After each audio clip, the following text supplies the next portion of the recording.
كلهم مولاي صل وسلم دائما أبدا على حبيبك خير الخلق كلهم مولاي صل وسلم دائما أبدا على حبيبك خير الخلق كلهم مولاي صل وسلم دائما أبدا على حبيبك خير الخلق كلهم. Memiliki hunian ini tidak perlu menunggu lama, karena di sini puluhan unit rumah sudah terbangun.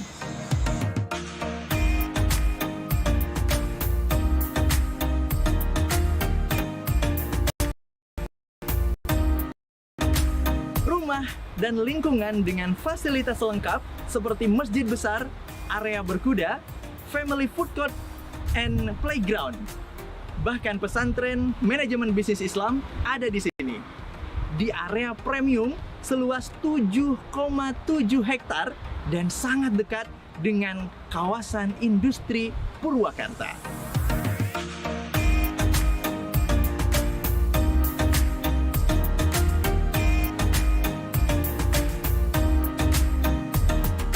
Semua ini dipersembahkan untuk menunjang aktivitas ibadah Anda di bulan Ramadan tahun ini. Survei segera ke Sukamanah Islamic Village. Ramadan istimewa, berlimpah bahagia bersama keluarga. Memiliki hunian Islami saat ini tidak perlu menunggu lama, karena di sini puluhan unit rumah sudah terbangun.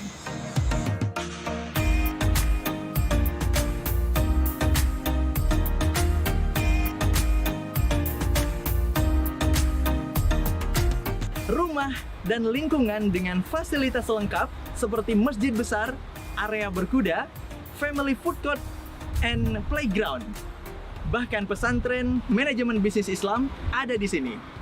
Di area premium seluas 7,7 hektar dan sangat dekat dengan kawasan industri Purwakarta.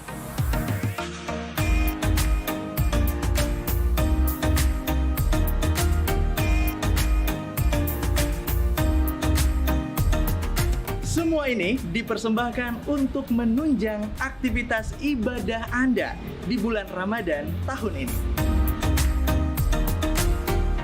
Survei segera ke Sukamanah Islamic Village. Ramadan istimewa, berlimpah bahagia bersama keluarga. Memiliki hunian Islami saat ini tidak perlu menunggu lama, karena di sini puluhan sudah terbangun.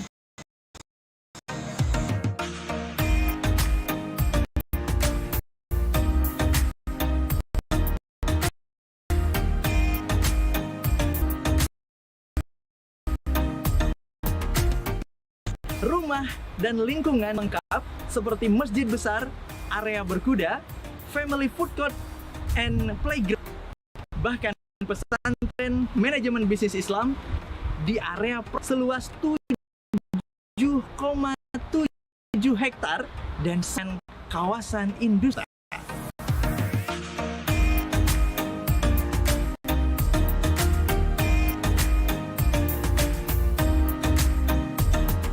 Semua ini dipersembahkan untuk menunjang aktivitas ibadah Anda di bulan Ramadan tahun ini. Survei segera ke Sukamanah Islamic Village. Ramadan istimewa, berlimpah bahagia bersama keluarga.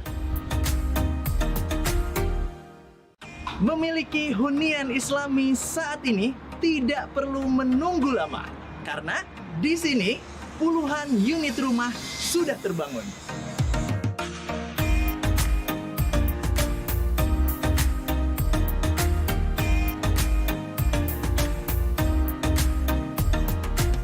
Rumah dan lingkungan dengan fasilitas lengkap seperti masjid besar, area berkuda, family food court, and Playground. Bahkan pesantren manajemen bisnis Islam ada di sini. Di area premium seluas 7,7 hektar dan sangat dekat dengan kawasan industri Purwakarta.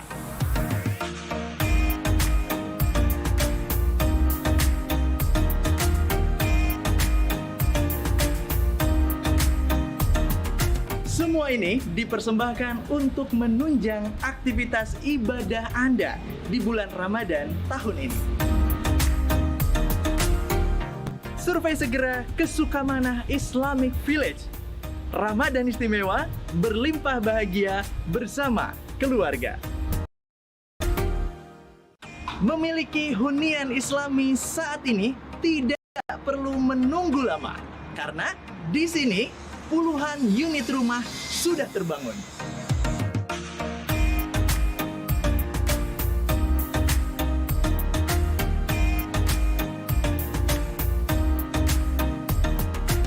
Rumah dan lingkungan dengan fasilitas lengkap seperti masjid besar, area berkuda, family food court, and playground.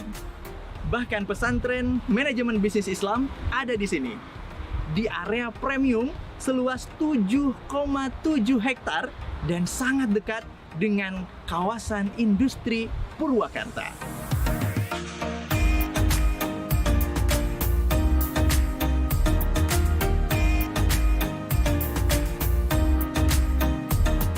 Semua ini dipersembahkan untuk menunjang aktivitas ibadah Anda di bulan Ramadan tahun ini. Survei segera ke Sukamanah Islamic Village. Ramadan istimewa, berlimpah bahagia bersama keluarga. Memiliki hunian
كلهم مولاي صل وسلم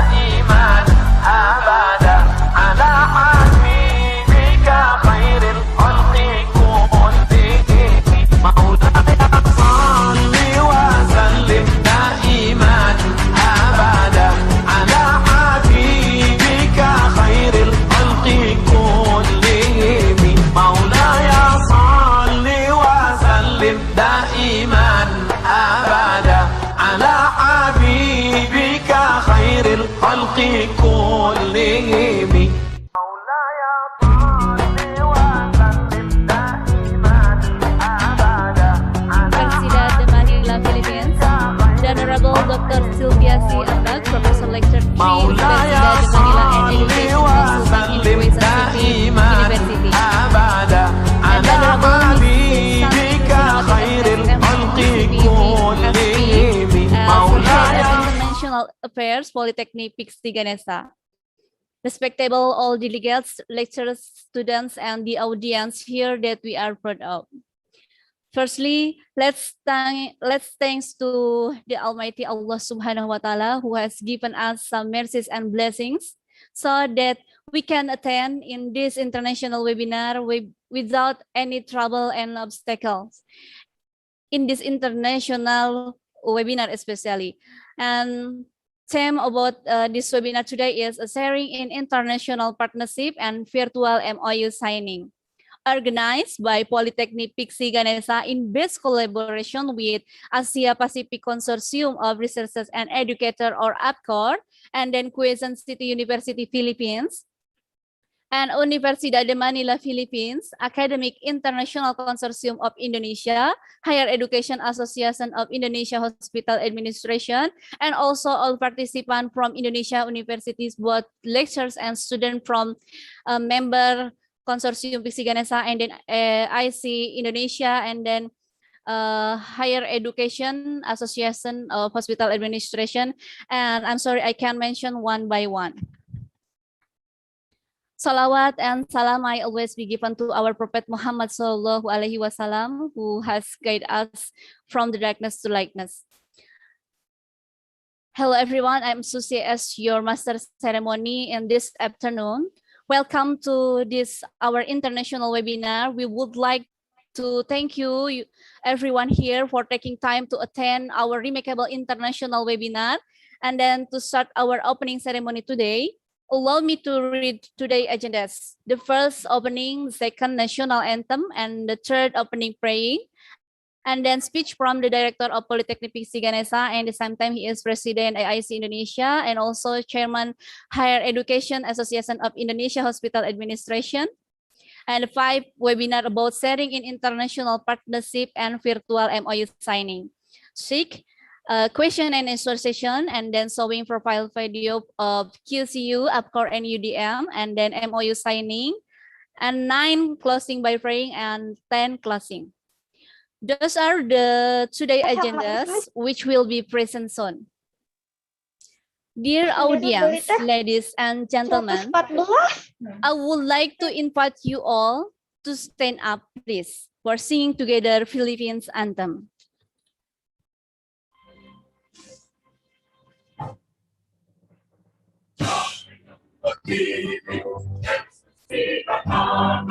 Alam ng puso sa dibdib mo'y buhay, lupang inilang, buyak na ng pag-ibig, sa mandulupin, di ka pasisikin, sa nagkakatutok sa simoy at sa langit ng pangaw, ay hinatang tutla, awin sa pagkayang minamahal, ang isang kakumatawan, ulit na tumpay na nag-iinig, ang ituwin at araw niya ay nagpapahit pag-iinig.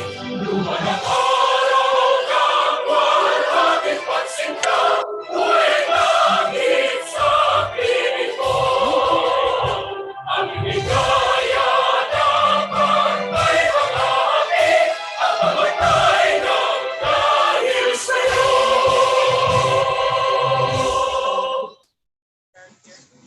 And next, Indonesian anthem.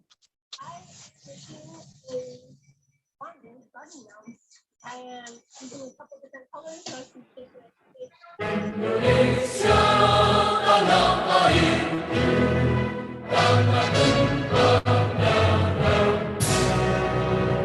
di sana aku berdiri jadi tanduk hidup. Indonesia kebangsaan, bangsa dan tanah air. Marilah kita bersatu.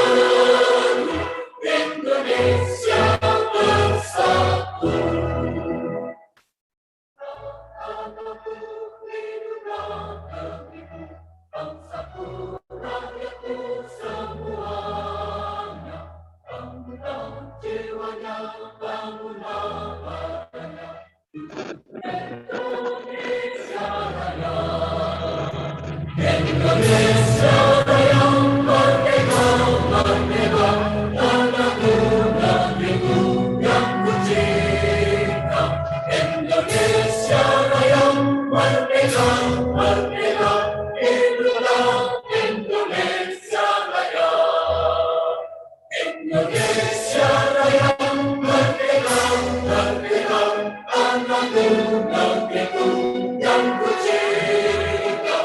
Indonesia Raya merdeka, merdeka, hiduplah Indonesia Raya. Dear audience, please have a seat. Okay. Moving on to church agenda, let's open this agenda by praying. To operator, please, time is yours. Assalamualaikum wabarakatuh. Before starting this, let us bow our heads, hearts, and souls to Allah Rabb, Malik, and Ilah. Allah are going to do here. A'udzu billahi minasyaitonir rajim. Bismillahirrahmanirrahim. Alhamdulillahi rabbil alamin. Hamdan yuwafi nikmahu. Ya Rabbana walakal hamdu. Walak. Allahumma salli ala Muhammadin fil awwalina wa akhir. Allahumma ya Allah, our God, by giving praise and thanks to you for all your graces and gifts you have given us, to our leaders, to our people and country. Allahumma ya Allah, ya Rabbana, ya Karim.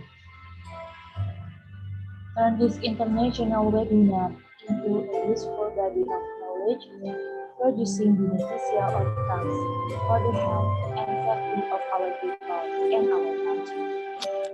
Ya Allah, this event is intended not only to have fun, for that we ask for your guardian and guidance so that we can run it well, for the health and safety of our community in the future. Allahumma ya Allah, ya Rabbana, ya Karim, ya Ta'ala. We send us all here, the churches, such persons, lecturers, and students to have a trustworthy nature. If we are leaders, make us trustworthy leaders. If we are ordinary lecturers and students, make people trustworthy. Because we believe that trust will bring you pleasure.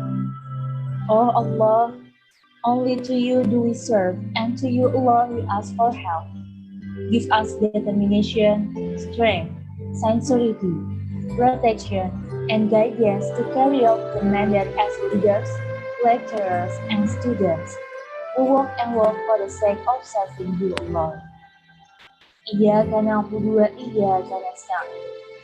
Rabbana taqabbal minna innaka anta sami'ul 'alim wa tub 'alaina innaka anta tawwabur rahim. Amin ya Allah ya rabbal alamin. Wassalamualaikum warahmatullahi wabarakatuh. Waalaikumsalam warahmatullahi wabarakatuh. Thank you very much.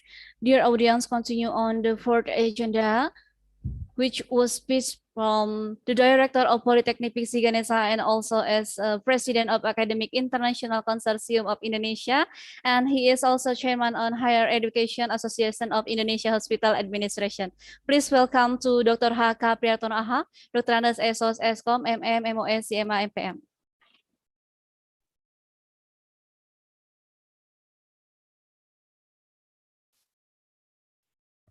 Okay, thank you very much. Bismillahirrahmanirrahim. The Honorable Dr. Theresita P. Atienza, as the President of Quezon City University, Philippines. The Honorable Professor Rachidon P. Bernarte, PhD, Managing Director of Asia Pacific Consortium of Researchers and Educators, and also as a Vice President for Research Recording in Extensions progress. and Linkage, Philippines. The Honorable Dr. Sheryl Ramirez, as Research Director of Universidad de Manila, Philippines. Dr. Silvia C. Ambag, as Professor Lecturer 3, Universidad de Manila, and Education Consultant in Quezon City University. Ms. Santi Kristinawati, as Head of International Affairs, Politeknik Piksi Ganesha. all speakers and delegates, lecturers, member of Academic International Consortium of Indonesia, also member of PPTRC, students, and the audience here that we are proud of. Assalamualaikum warahmatullahi wabarakatuh. Good afternoon, ladies and gentlemen. Prepare for the campus as a champion campus. Good afternoon, ladies and gentlemen. Magandang hapon. Salam sejahtera dan selamat siang untuk semuanya. Praise God Almighty for the blessing and grace of Allah Almighty.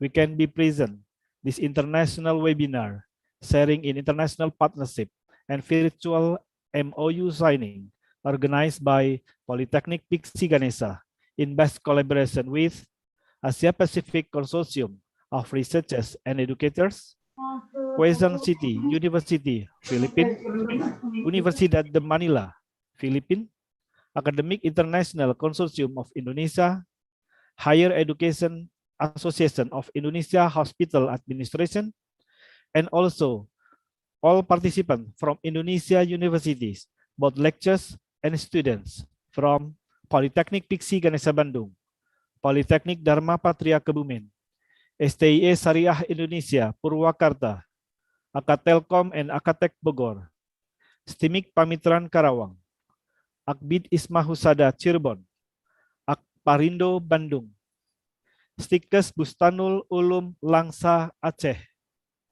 Universitas Widya Husada Semarang, Universitas Medika Suherman Cikarang Bekasi, Universitas Duta Bangsa Surakarta, dan Stikes Rumah Sakit Baptis Kediri East Java.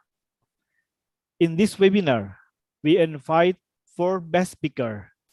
The first, Dr. Theresita V. Atienza, as the President Quezon City University, Philippines, Professor Rachidon P. Bernarte, PhD, as Managing Director of Asia Pacific Consortium of Researchers and Educators, and also Vice President for Research Extension and Linkage in Philippines, Dr. Sheryl Ramirez, Research Director of Universidad de Manila, and the fourth, Dr. Silvia C. Ambag, Professor Lecturer, Universidad de Manila, and Education Consultant in Quezon City University. They all will share to all of us about sharing in international partnership in its institution. Ladies and gentlemen, on behalf of the Director of Politeknik Piksi Ganesha, AEC Indonesia, and PPTRC, and as a host, we would like to thank to all speakers, delegates, participants, who joining in this international webinar with the theme Sharing in International Partnership and Virtual MOU Signing today on Thursday, September 9th, 2021. Ladies and gentlemen, the purpose of this international webinar are to share all about information in international partnership in each countries or institutions. Second, to share all about student mobility, student exchange, training, and also publication. Until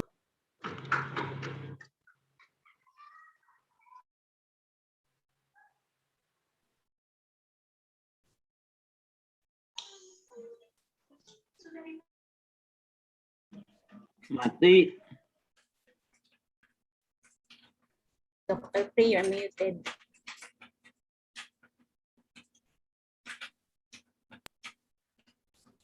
finally, on behalf of the Director of Politeknik Piksi Ganesha, the President of Academic International Consortium of Indonesia, Chairman of PPTRC, we would like to apologize if any inconveniences during this event. And hopefully, this event will be very fruitful and useful to make the future competitiveness.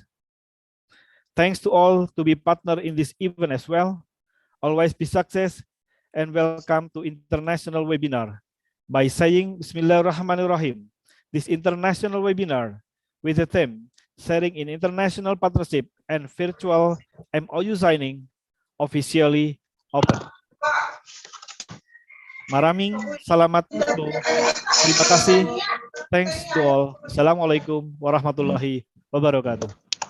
Good Thank you so afternoon, much to ladies Dr. and Free gentlemen. for a very The useful Purple Campus as a champion And this is campus. our opening The finish winning of campus international always webinar. committed to improving international quality. One of the campus's efforts to improve international quality is in international cooperation with great universities abroad and the good cooperation between Asia Pacific Consortium of Researchers and Educators, Academic International Consortium of Indonesia, Higher Education Association of Indonesia Hospital Administration, Politeknik Piksi Ganesha, Quezon City University Philippines, and Universidad de Manila, Philippines. This event also supported by Politeknik Dharma Patria, STS Indonesia, Akademi Telekomunikasi Bogor, Akademi Teknologi Bogor, and STMIK Pamitra. Here, today, Thursday, September 9th, 2021, where we present the International Webinar, Sharing Partnership and Virtual Memorandum of Understanding Signing 2021. With guest speakers, Dr. Hatta Prihartono AH, Eskom MM NOS, CMA MPM, Director of Politeknik Piksi Ganesha, President of Indonesia, Chairman of TPP RSI. Dr. Theresita V. Atienza, Quezon City University President. Professor Rachidon P. Bernarte, PhD, Managing Director of APCORE and Vice President for Research, Extension and Linkages. Dr. Sheryl Ramirez, Research Director of Universidad de Manila. Dr. Silvia C. Ambag, Professor Lecture 3, Universidad de Manila, and Education Consultant in Quezon City University.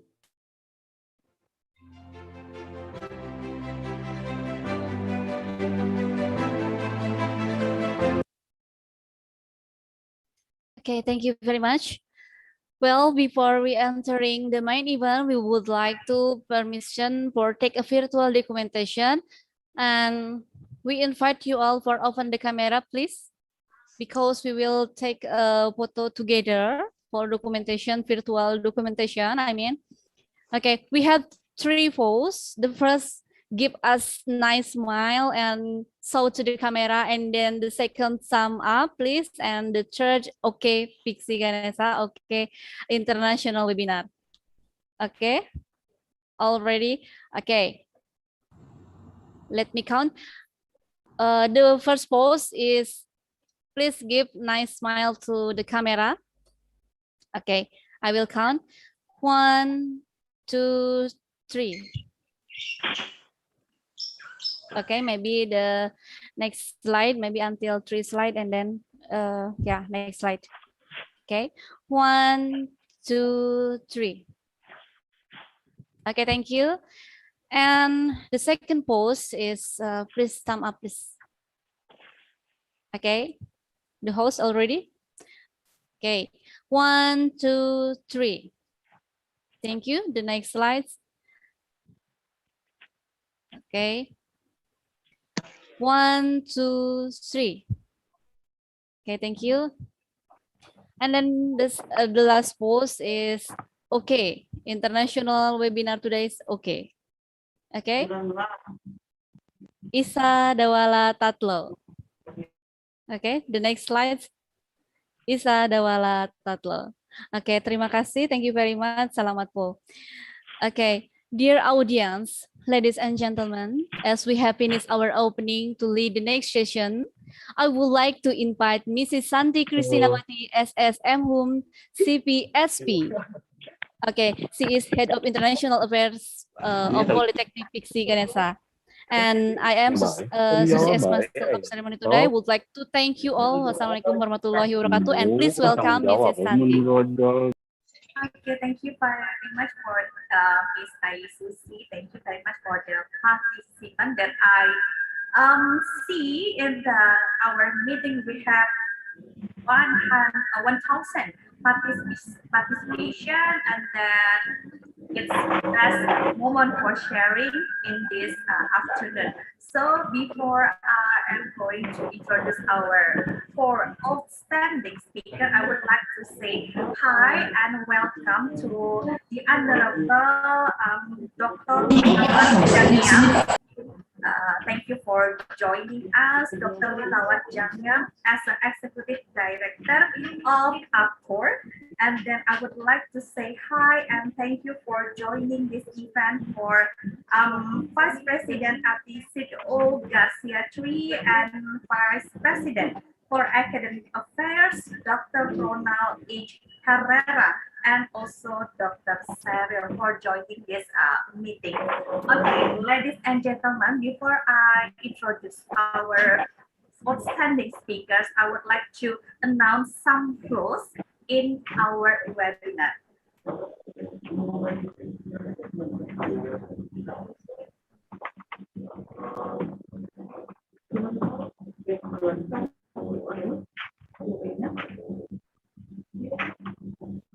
Yeah, every speaker has 15 to 20 minutes for delivering their presentations, and then for discussions, especially for question and answer sessions, will be held at the end presentation, and then you can leave your questions in the chat box. Don't forget to put your name, underscore institutions, underscore address to, and then underscore your question to make the committee easier to notice your questions.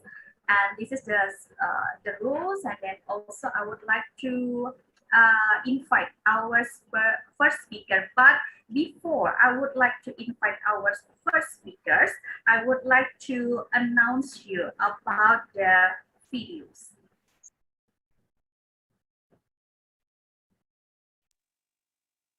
The first video that will be played by the host, it is about Dr. Theresita P. Atienza.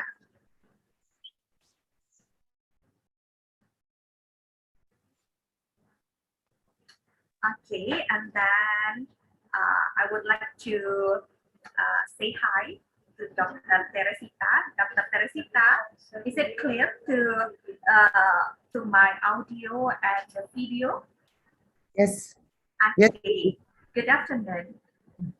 Selamat siang. Selamat siang. Okay, ladies and gentlemen, I would like to inform you about her CP. Theresita P. Atienza holds the distinction of being the first president-elect of the Quezon City University, or QCU. Previously, she was Vice President for Academic Affairs and Dean of the National Defense College of the Philippines, where she administrated the Master Program in National Security Administration while crafting a blueprint for the college bid to become the Philippine Defense University System. Wow. And then she was also Senior Vice President and Dean of the Graduate School for Public and Development Management of the Development Academy of the Philippines. And ladies and gentlemen, please welcome Dr. Theresita P. Atienza.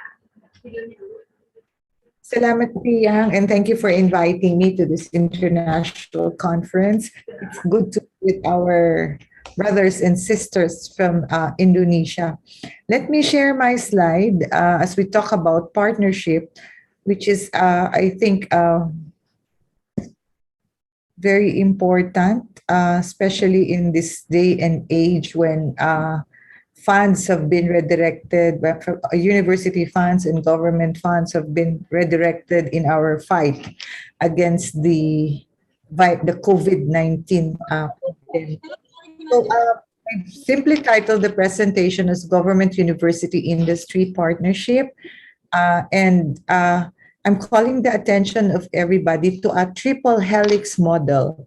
So this afternoon, when we say partnerships or alliances, we are referring to when industry, academia, or university and government are intertwined or work together, taking the following important roles in consideration. So the three agencies work together because they want to enhance their existing roles, or they take the role of the other. For example, for government to take the role of research, to do research, or for the research part of government to be given to academia or to universities. Over the years, we have seen the rise of various forms of collaboration. So what are the forms of collaboration that we are seeing? We see industry-specific inter-firm research consortia. So if it were, there can be a consortia or an alliance of those in the hospital supply manufacturing industry working together. Or there can be government industry technology transfer, where our Ministry of Science and Technology or Department of Science and Technology will work with industry, will work with industry to develop products, processes, and services that they can put to market or that can be used by government. And we have also seen, because we are part of the university, for universities to partner with industry research centers so that the result of our researches are relevant to real life situations. Okay.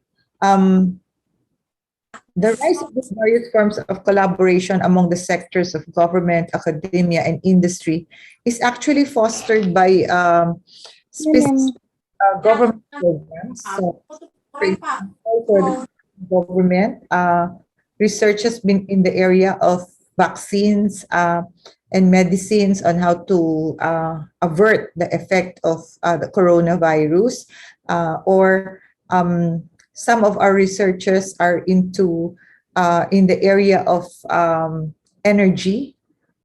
So there are specific government programs.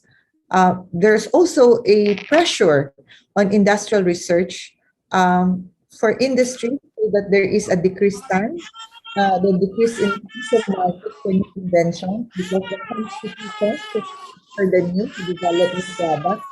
So there's pressure among the industry to come up with new products, new services, new ideas fastest, and to be able to sell this, or else others will be able to provide that. And so it will mean less profit for their business. And to conduct research which is actually aimed at specific identifiable customer needs.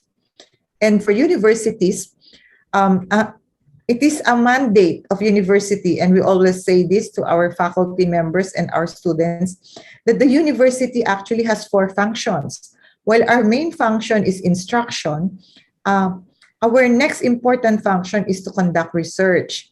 And we know that research is expensive, and usually our budget is a large part of our budget is dedicated to teaching, to infrastructure. There's limited budget for research, which is one of our major functions. So there is a need for additional funding to be able to do research.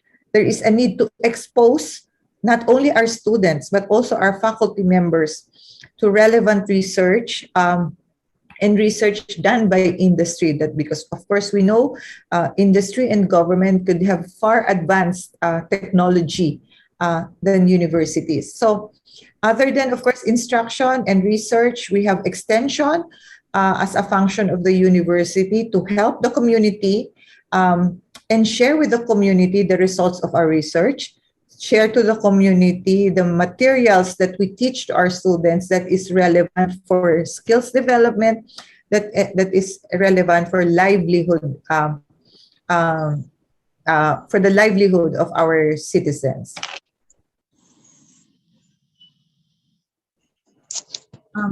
We mentioned specific government programs, and what do we see today?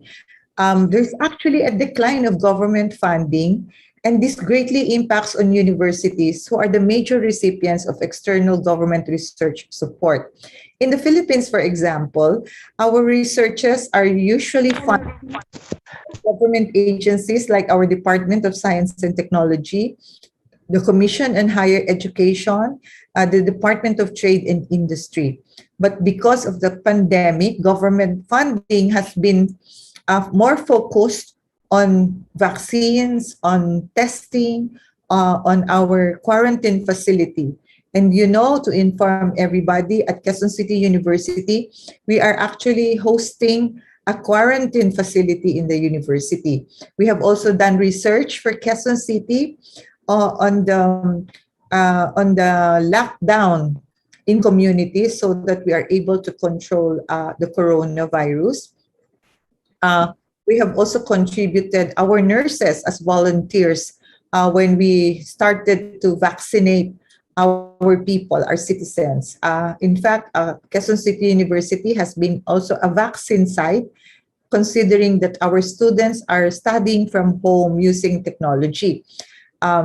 So the decline in government funding is because this funding that used to be given to universities for research purposes in partnership are now used for this pandemic and this emergency. So because of that, we are forming relationships with industry as a potential replacement for government funding. We have discussed with the National ICT, Information Communication Technology Federation of the Philippines, so that there could be joint research on IT, information technology, and electronics engineering. Government now shoulders more of the burden for funding fundamental long-term research that are aimed at producing new knowledge. So our Department of Science and Technology are actually more focused now on basic research, whereas industry is really doing research on state-of-the-art, ready to be marketed products and services. And they partner with us, with the universities, because we also have the human resources and the brains in the university. So we say number 2 issue is that sizable budget needs of the university. We need a lot to improve our facilities. We need a lot of budget for our equipment and the training of our faculty and our researchers. And several sources of funding could be through the conduct of research for specific companies, for us housing collaborative research facilities. We are about to receive a research grant from our Department of Agriculture so that we can establish our Center for Urban Agriculture and Innovation in Quezon City University. And we are going to set up urban farm models in the university and do research in urban farming and share this with the community. To address the perceived imbalance between research and teaching in the academic sector, we engage in research because there is also a pressure on our professors, our faculty members, to link the research that they are doing to their educational programs and integrate real-world concerns into both teaching and research. On the other hand, for industry, there's pressure on industry to decrease time to market for new inventions. This phenomenon is otherwise known as time compression. Gone are the days when we will wait 2-3 years for new models of the cellular phone or mobile phone. In 1 year, we have seen 3-4 models of iPhone being released to the market. So our industry must have to catch up. So in order to do this, industries in partner with universities or join alliances or collaboration. So they conduct research that is aimed at specific identifiable customer needs. Most industries will scale back or reduce their traditional basic research activities in their corporate laboratories. And much of the directed basic research done is actually closely linked to applied research activities rather than exploratory basic research, which is aimed at creation of new scientific knowledge. So what we are seeing now is that government who has our Science and Technology Ministry or department is now the one in charge of basic research. Our university is also in charge of basic research. But when we partner with industry, when the university partners with industry, the idea is we are doing research on real life necessities. One mechanism to link government research and development to tangible outcomes is actually to form closer relationships, including collaborative research efforts with industrial and academic research organizations. I'm sharing with you, to put a point, I'm sharing with you the benefits of collaboration among these sectors. When university, government, and industry collaborate, there is a sharing of risk and cost for long-term research. So the burden or the risk of a research failing is not only shouldered by industry, but it is shared with government and the academe as well. For the academe, it's more the risk or the cost would actually be the time. Because of a collaboration amongst the three, there can be access to complementary capabilities. We have very capable scientists in universities. Whereas industries have state-of-the-art facilities, and they have scientists who are also capable already, have been trained in state-of-the-art capabilities. Government could have sent a lot of scientists abroad for training and education. So the capabilities could complement each other. Also, along with the complementary capabilities is access to specialized skills.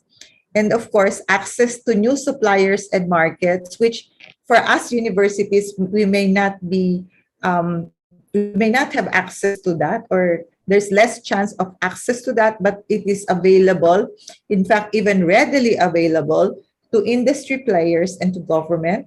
Of course, we've mentioned it provides us, particularly university, the access to state-of-the-art facilities of industry.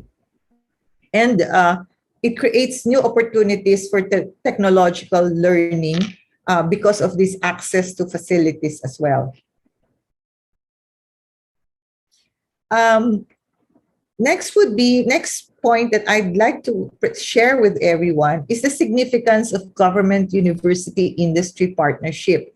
The research partnership represents an organizational form which is actually designed to integrate disparate pools of intellectual capital.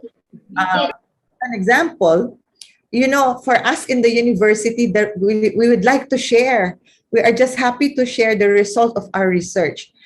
We'd like to disseminate the result of what we have done in seminars, webinars, conferences such as this, so that other faculty members or faculty members from other universities learn about what we have discovered. But that is not true for industry. So for them, it is proprietary. It could be a trade secret, and we could lose profit for that.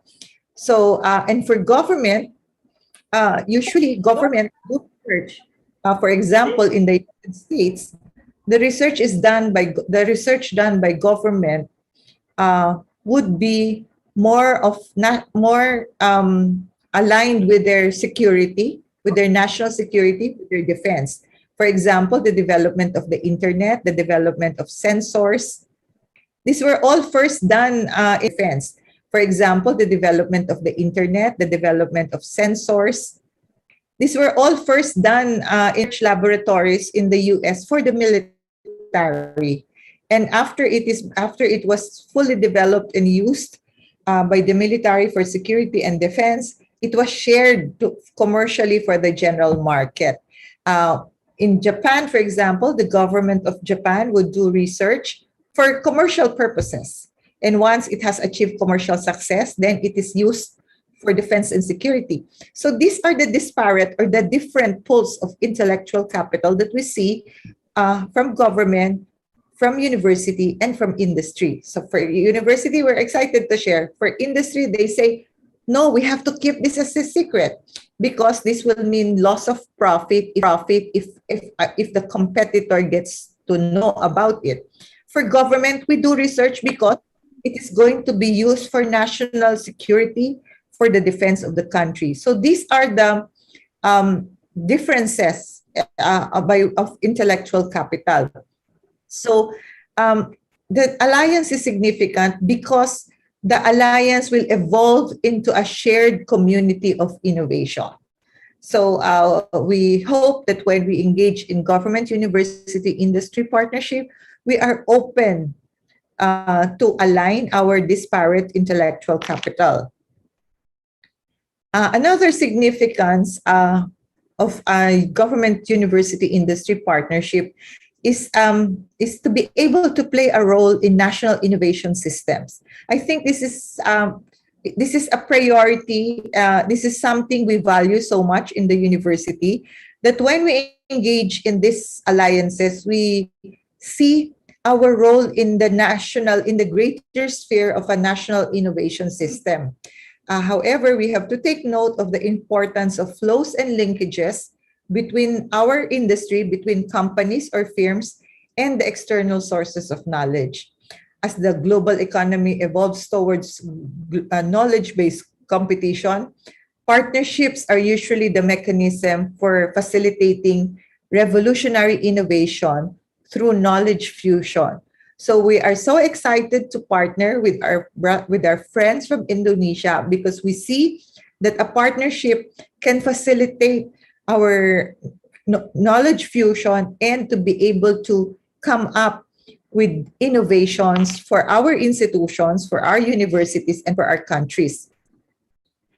There is a diversity may mean that members lack a shared language of knowledge, which is actually necessary when we have to ensure effective knowledge sharing. Viewed in the context of organizational learning, however, even the cultural gaps among partners can become an advantage. I've been part of a regional committee. You know, I love Indonesia. I have been to as far as Makassar, in Indonesia, Batam, Bandung, Bohor, Jakarta. I have friends from Lipi. And I have seen our cultural gaps, but we managed to work through these gaps so that we can share knowledge and so that we have breakthrough innovations. Organizations involved in successful strategic alliances engage in learning not only at the level of technological knowledge or technical knowledge, but also at the level of organizational structure. So there becomes a comparison between the organizational structure of government, of university, and industry, and somehow we learn about their organizational routines of our partners, so that it can lead to learning and greater efficiency for all of us. Next, I'd like to share some lessons learned about government university industry partnership management. No? When we engage in government university industry partnership, the partnership must also be managed. And just a few lessons that we have learned is that, one, there should be task definition. Government, university, and industry have different strengths when we conduct research and development. And we have differing priorities that cause us to participate in this alliance. So it is very important to define our tasks. Firms or industries must recognize both the strengths and limitations of each type of partner in the alliance. So basically for universities, our limitation is really the funding, the infrastructure for research. But we have all the brain power in the industry. We have the human resource and the human capital in the university, which may be a limitation for industry. So appropriate roles for it. The second lesson that we learn from university government industry partnership is about leadership and authority. We have the identification of a lead player who has the authority and legitimacy to make decisions about the direction and operations of the alliance. The lead player must enjoy the support and confidence of other partners and be able to act without requiring, I'm sorry to say, but in a government university industry partnership, limited democracy is better than full democracy or collegial decision making, because sometimes when we do research and development, we have to make urgent decisions. So the lead player must enjoy the support and the trust of the group. There has another lesson that we'll learn is to look at the allocation of benefits. We enter into government university industry partnership because we know it is going to be beneficial for our institution, beneficial for the industry, for the university. Industry will get profit, government will have products, services, knowledge that will be useful for governance or to do its task. So there has to be a creation of processes for the fair and appropriate allocation of benefits. The most critical aspect of this is in the division of intellectual property rights. So when we go into a partnership, how do we share the intellectual property rights? I mentioned earlier the fundamental contradiction between the importance of well-defined and protected rights for industry partners and as university researchers, our desire for dissemination of information, because it matters to us that we get published, that our researches is published. The creating processes of distributing these benefits to satisfy all partners, is more important. It's more art than science, given the competing priorities of the partners. So it's more, you have to skillfully manage how we allocate our benefits. We have to be skilled at stakeholder management. And we know that our stakeholders are the different partners in the alliance, especially in answering the concerns of stakeholders who may not be direct members of our alliance, no? Like government, we may be partnering with the local government, with the city or a kampong. But Congress, the House of Representatives or Senate, who are not direct stakeholders, may be interested in what we are doing or in our partnership. Life cycle management is also an important lesson. It must be managed as a dynamic evolutionary process. So we have to accept the fact that this alliance is very dynamic. There's a clear recognition up front that the alliance may actually outlive its usefulness, and therefore we must evolve. We must have processes in place for graceful termination of our alliance when such a time. The partnerships can be categorized in 4 variables. Last of my slides. Partnerships for government, academia, and industry. For government can be financing policy formulation. For education, it's usually for R&D experience, for as incubators, spin-offs, so that we learn something new and we are able to teach something. Of course, industry is to bring something to business for entrepreneurial venturing, product, service development. So we see 4 partnerships, 4 variables in the partnerships. There can be a research and development agreement, which is structured as a grant cooperative agreement or contract. There can be R&D focus, meaning to say looking at time frame and nature of research outputs. So what is the focus? R&D performer, where research is primarily conducted. For example, we can have a partnership where the university is the performer of the research, or R&D location, where we provide space, a geographical area for the conduct of research. Partnerships are intended to leverage the capabilities and resources of different research performers to address research agendas of varying time horizons and using a range of government mechanisms.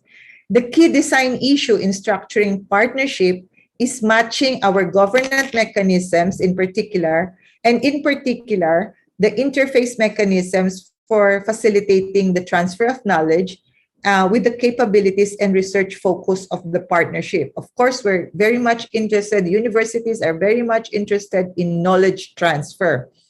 So some pertinent factors are to consider in the structure of partnerships are the different time horizons and cultures of partners from government, university, and industry.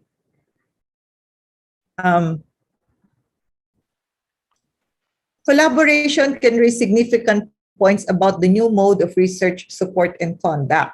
There's a global pressure on national and corporate innovation to provide provides a common motivation for the formation of collaborative efforts, indicating that the globalization of R&D has a comparable impact across nations. And then trans-organizational knowledge management through our partnerships will re-engineer some aspects of national science and engineering enterprise as a barrier to knowledge sharing across economic sectors. And these are little by little broken through our repeated instances of collaboration. So we hope that our collaboration, our working together can break the barriers of knowledge sharing among our sectors. In conclusion, there are distinct skill sets that firms must develop to derive the full benefit of participation in alliances. Strategic R&D alliances constitute a ongoing process of learning, introspection, and discovery. For these partnerships to contribute effectively to firm level and national competitiveness and innovation, the participants must develop new competencies in the mechanism and processes for managing partnerships, which are different from other forms of international alliances. So with that, thank you. Terima kasih. Selamat siang. Good afternoon. Terima kasih banyak. Selamat siang, Dr. Theresita P. Atienza. Based on your presentation that we have already known that Philippines has one concept with a three helix, consists of academy and then industry and also government. But Indonesia has a similar concept with pentahelix. We add community and also media for the pentahelix concept for developing the potential plan in our country. Maybe we can collaborate with three helix and also pentahelix to make our collaboration, especially in educational institution, making better and better. So when I read your slides, I have many questions that I would like to ask you, but I have to be patient because we have another speakers to deliver their material. So thank you very much for Dr. Theresita P. Atienza, dan untuk Anda para peserta webinar yang ingin sekali memberikan pertanyaan, boleh di drop langsung in the chat box. Nanti kita akan coba pilih pertanyaan yang sesuai dengan materi yang disampaikan oleh speakers kita. Dan before I going to move to speakers kita video, this is the Quezon City University video.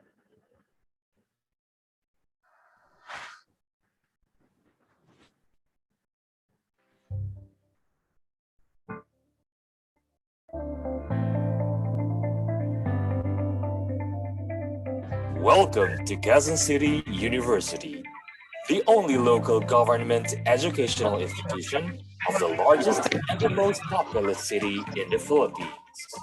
The university has grown from its humble beginnings as Quezon City Skills Training Center, Quezon City Polytechnic, to Quezon City Polytechnic University, and now the approval and passing of Ordinance 2812 series of 2019 under the leadership of the Honorable Mayor Joy Belmonte an ordinance converting Quezon City Polytechnic University to Quezon City University, or QCU.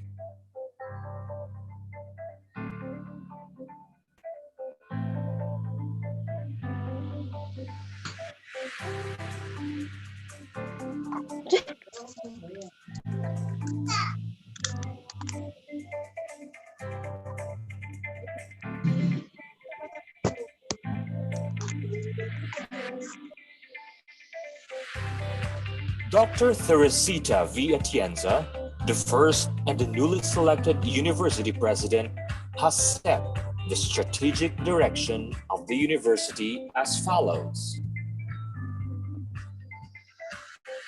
Excellence in curricular innovation. Faculty excellence. Student excellence.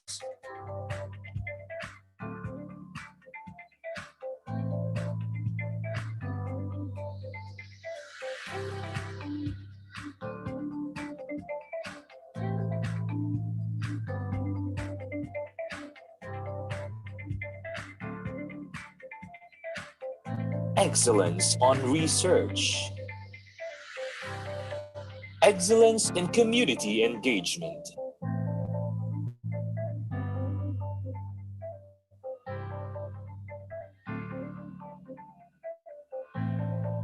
Excellence in institutional governance.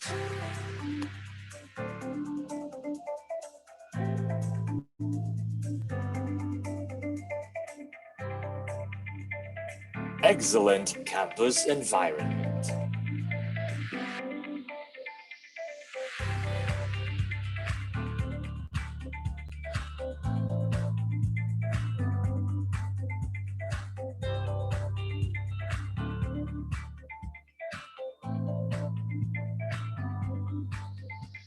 Hello.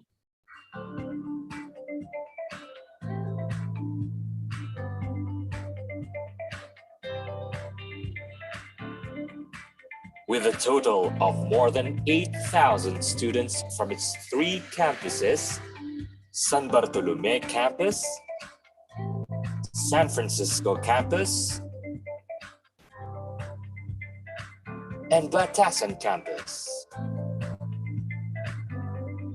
5 bachelor degrees are offered. The following programs are soon to be offered.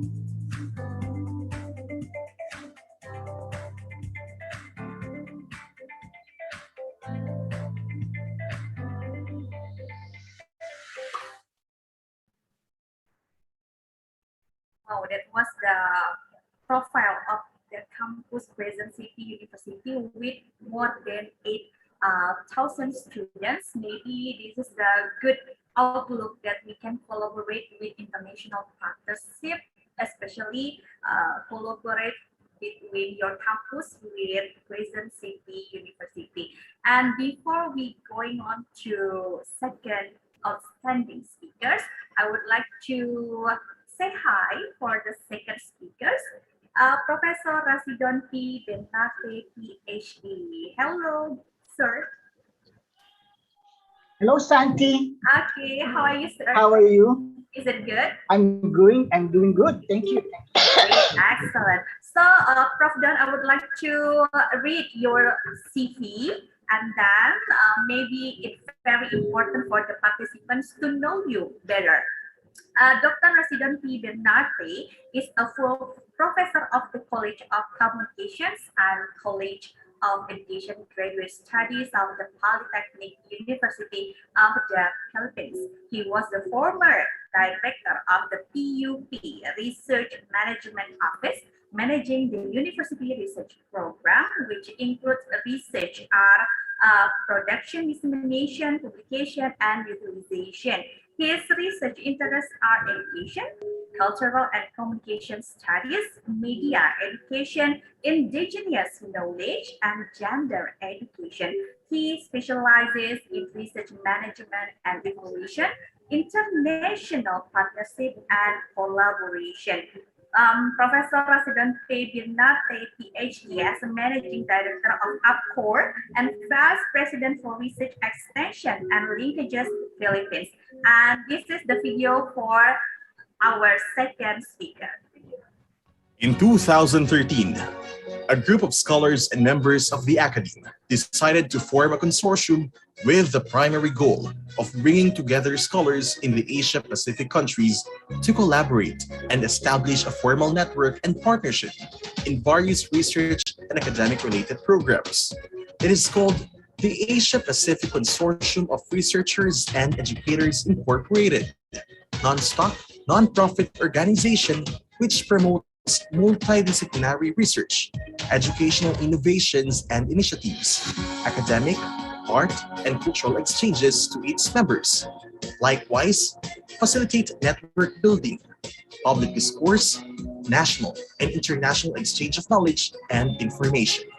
APCORE envisions to be a prime mover of research excellence in the Asia-Pacific region. It fosters innovative multidisciplinary research and educational innovations, adherence to the principle of professionalism, responsibility, accountability, transparency, and democracy. The consortium is managed by a group of dedicated and committed professionals with the supervision of the International Advisory Board from the Asia-Pacific countries. Regular activities and programs of the consortium includes research capability building trainings and workshops, International Multidisciplinary Research Conference, the APCORE Biennial Convention, international linkages, networking and partnership, research fellowship, academic exchange, and publication opportunities.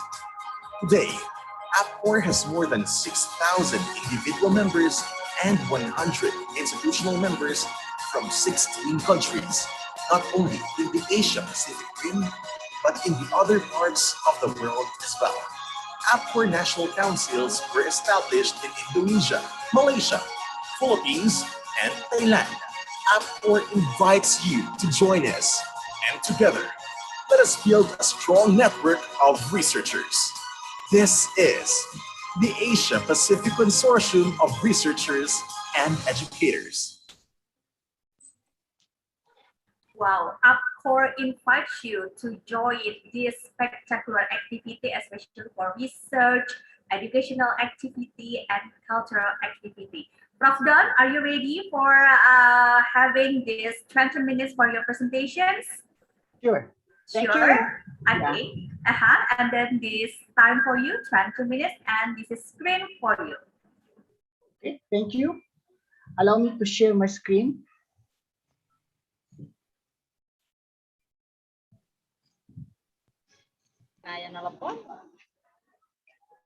Can you see my screen now, Santi?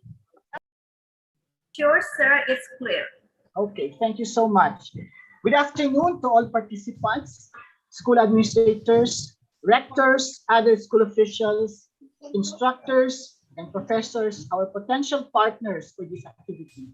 I would like to thank Dr. Prihartono, Academic International Consortium of Indonesia, for organizing this event.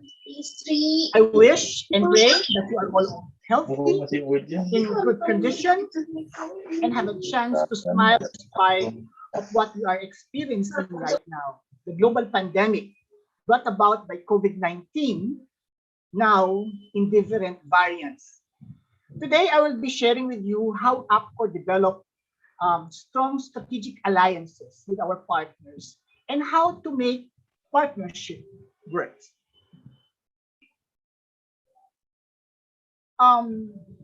Before I start my talk, allow me to share my disclosure. I am Dr. Rachidon P. Bernarte, full professor and the managing director of APCORE. And for the interest of time, I will not be discussing details about my profile. Anyways, the information can be seen on the slide, which I will be providing you a little later.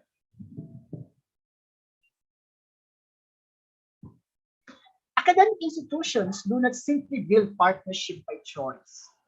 It is charge or role that remains embedded in their long-standing commitment to serving the public good. From modest partnership a century ago to today's complex academic industry government collaborations, the nature of academic partnership has evolved tremendously. While partnerships have always been in the DNA of universities and colleges, today's complex challenges have clarified and magnified partnership importance and brought them to the forefront of effective academic institutions. Many challenges faced by academic institutions today cannot be solved by business, government, community groups, or universities operating alone, but could be addressed by resource alignment and collaboration. One way of accomplishing institutional goals in this environment is through forging partnership. Thus, we at APCORE opens our doors for partnership and collaboration amongst individuals and institutions across Asia-Pacific region. The Asia-Pacific Consortium of Researchers and Educators Incorporated, or APCORE, which was established in 2013, is a membership-based organization of individuals, institutions, and organizations that are committed and focused on the development of research, knowledge, and academic values in the Asia-Pacific region. With more than 6,000 strong and active individual members and more than 100 institutional members, the consortium provides venues and opportunities for academic and research professionals to gather, share experiences, and enrich their knowledge on research and education. APCORE envisions itself to become a prime mover of research excellence in the Asia-Pacific region. It has a mission of promoting quality, innovative, and ethical research, provide platform for intellectual discourses, research publication, training and development, build partnership, collaboration, and linkages among education institutions and professional organizations, recognize outstanding contributions of researchers and educators, and to facilitate research grants, scholarship, and fellowship. APCORE works on the values of accountability, professionalism, competence, objectivity, respect, and ethics. APCORE has forged strong partnerships and alliances with regional and international organizations and institutions to ensure that its vision and missions will be achieved. APCORE is supervised by service-oriented experts from different fields to provide strategic directions for the consortium, and it is managed by a dynamic and dedicated team. APCORE is engaged in various research and academic-related programs and activities, one of which APCORE organizes conferences. The conferences are annual and biennial national international conferences since establishment in 2013, and more than 2,000 research presentations and exhibits have been conducted, and more than 1,000 papers and articles have been published by the consortium from its 8 years of existence. And here are some of the successful conferences that the consortium has organized. The 2020 APCORE Virtual International Conference in December 2020. The 2019 Burapha University APCORE Interdisciplinary Research Conference in Chonburi, Thailand. The 2019 APCORE PH Convention and International Conference in Manila, Philippines. Ada mobil deh. The 2018 APCORE Biennial International Conference in Guam, USA. Pak nanti disiapin mobil berenang sama Aten. The 2017 APCORE International Conference in Bali, Indonesia. Sama bebek itu aja. 2016 APCORE Biennial Conference in Pattaya, Thailand. The 2015 APCORE PUP International Research Conference on Higher Education in Manila, Philippines. And of course, APCORE provides training, workshops, and various capability building programs for its members. APCORE has trained more than 3,000 researchers, teachers, instructors, other professionals, and graduate students from its capability building program, both face-to-face and now online. Some of its notable activities are the following.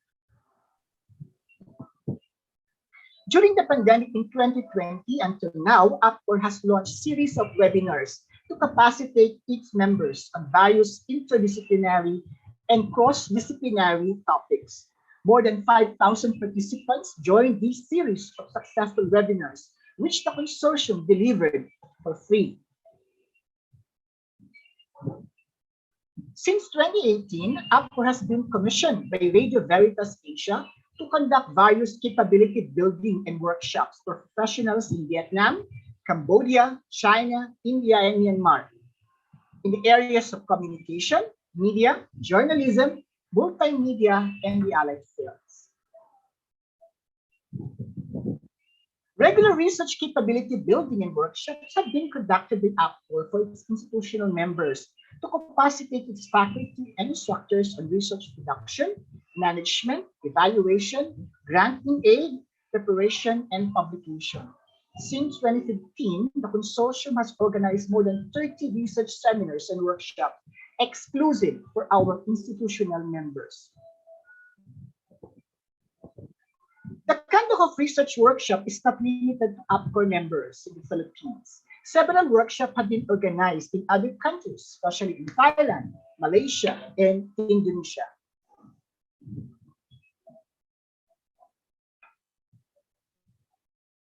In 2016, APCORE partnered with Academic International Consortium of Indonesia to conduct international research roadshow and journal writing clinic. More than 10 Indonesian universities in Jakarta, Bandung, Bekasi, Bali, and other parts of Indonesia joined the event with series of research consultations, mentoring, and training, and several partnerships have been forged with and by APCORE. And of course, promoting academic and cultural exchanges among its members is one of the APCORE's core functions. This program develops leadership and improves global understanding on various educational systems. The program also aims to expand opportunities and strengthen mutual understanding by sharing best educational practices of learning institutions in the region. In 2018, APCORE, in partnership with AIC, organized international academic visits and benchmarking of 24 Indonesian universities to the Philippines. The universities in academic partnership with APCORE institutional members. Meanwhile, in 2016 and 2019, APCORE has sponsored international benchmarking at Burapa University in Thailand with the Philippines and Indonesian universities, sharing of best practices in academic fields and exposure to the state-of-the-art facilities of universities in Thailand, particularly Burapa University, became the main agenda of this event.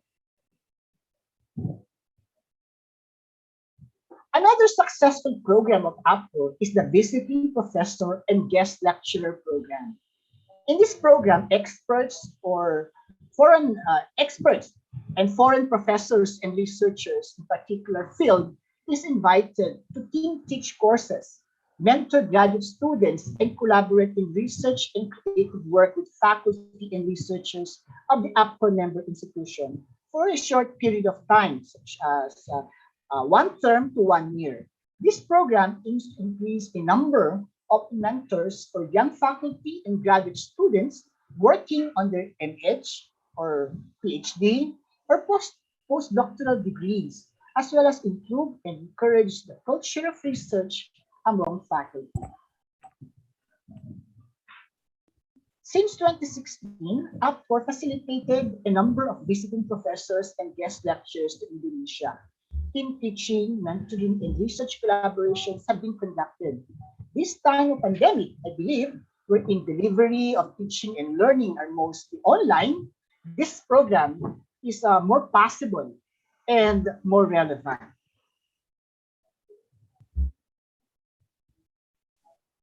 APCORE has a pool of local and international experts who are committed to provide mentorship and consultancies in different academic and research areas, such as curriculum development, internationalization program, accreditation and quality assurance, research management, journal management, research grants, and many others. The member of APCORE International Advisory Board, together with the APCORE National Council and officers, were expert and distinguished members of scientific and academic community, has pledged to share their time and expertise to our APCORE member institutions when they are needed.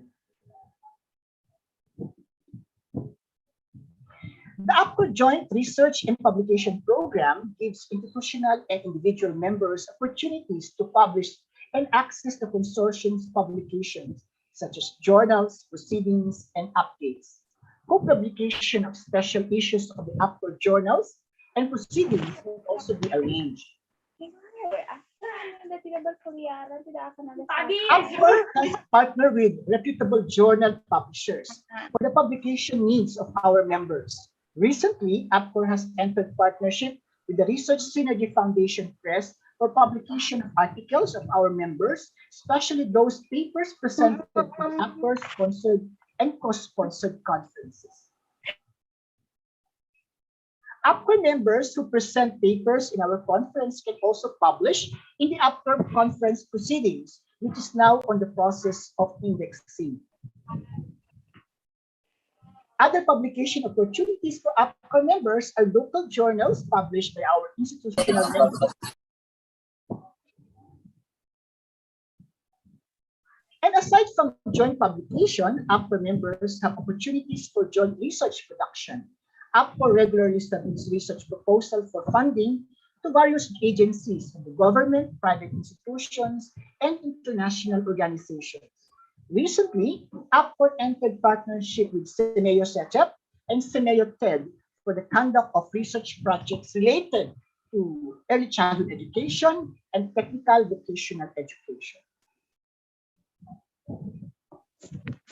Now, how to forge partnership with APCORE? You might be wondering how to reach APCORE and how to forge partnership. There are two ways to forge partnership and collaboration with APCORE. One, join the consortium as institutional member. Second, enter memorandum of understanding with APCORE, which I believe later on we'll be going to do. The consortium has more than 100 institutional members across Asia Pacific and has more than 200 active MOUs and MOAs with various academic and research institutions in various areas of engagement, such as academic and cultural exchanges, joint research publication, joint research dissemination through conferences, capability building, training, and of course, what are the benefits of joining the consortium of APCORE? One is through ability to take part in the development of standards and best practices of the profession. Through participation in the APCORE activities such as trainings, conferences, for fora, mentoring, and network sessions, members and partners can have considerable influence on the development and direction of the profession and, of course, the institution. Also, the opportunities to network with other members. Membership are provided and facilitated for contacts for APCORE pool of experts at the local, regional, and national, or even international level. Such contacts can be invaluable when searching for possible potential research partners and collaborators. Another benefit of joining the consortium is the continuous learning opportunities. Members will have access to professional development resources to enhance skills and knowledge and to stay up to date on the changes within the field. These include conference and workshop, research papers, newsletters, affiliating text journals, and other educational resources.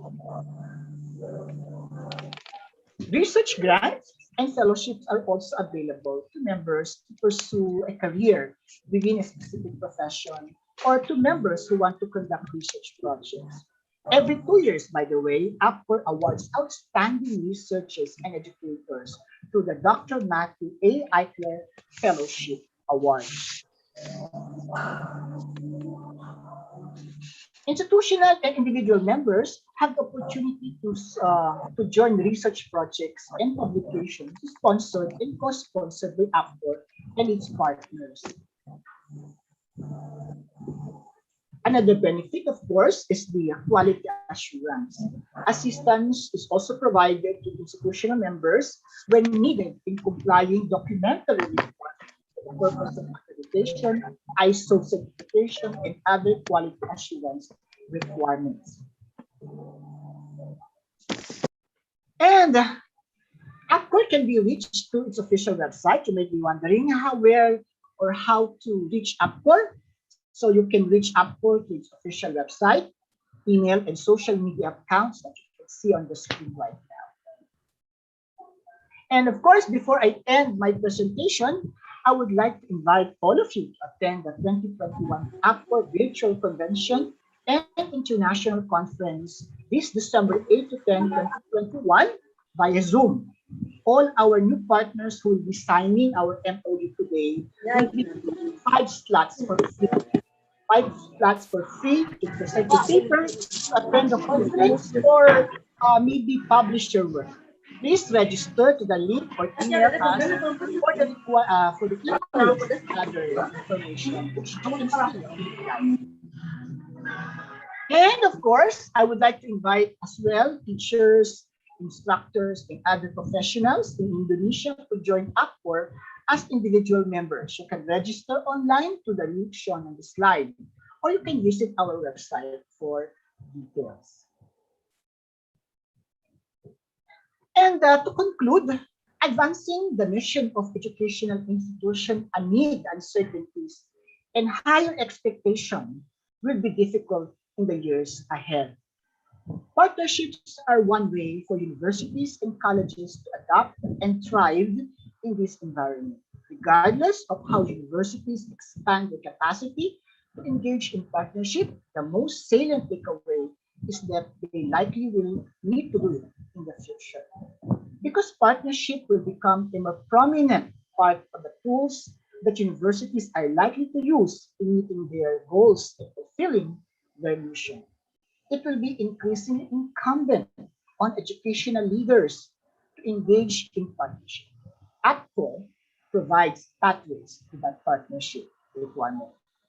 While every school, college, and universities is unique, and each potential partnership presents its own challenges and opportunities, education institutions should create the structure, policies, and culture to take full advantage of these opportunities. School administrators and leaders will need to do all they can to build and expand the appetite for partnership as part of institutions' culture.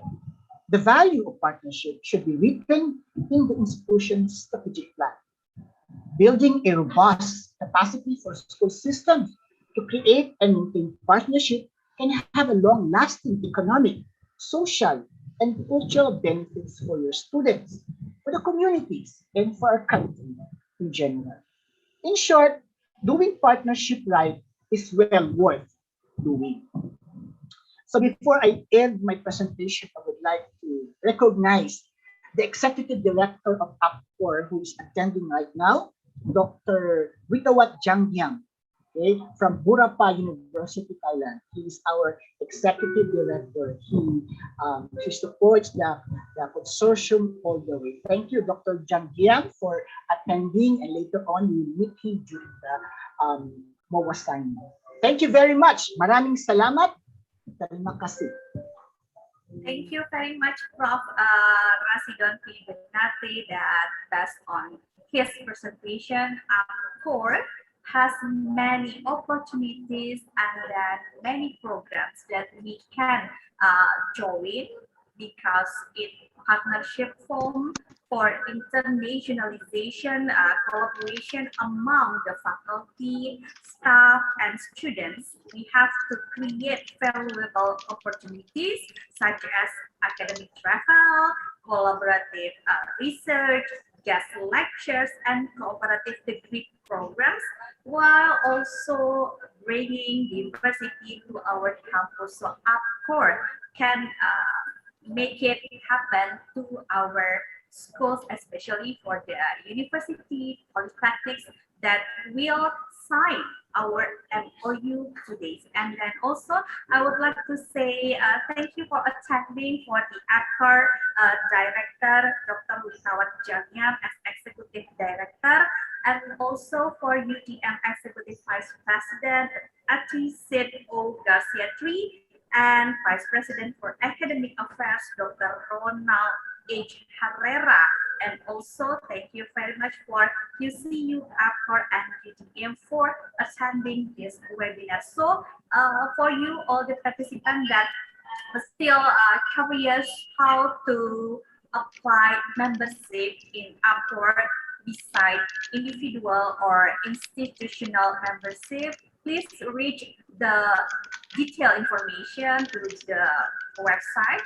And also for you that still curious about APCORE program, we are very productive to make international activities every year, and then also because of the pandemic, APCORE substitute the method to virtual concept for research and also the academic activities. So please join APCORE, and then we can get the best benefit from the APCORE.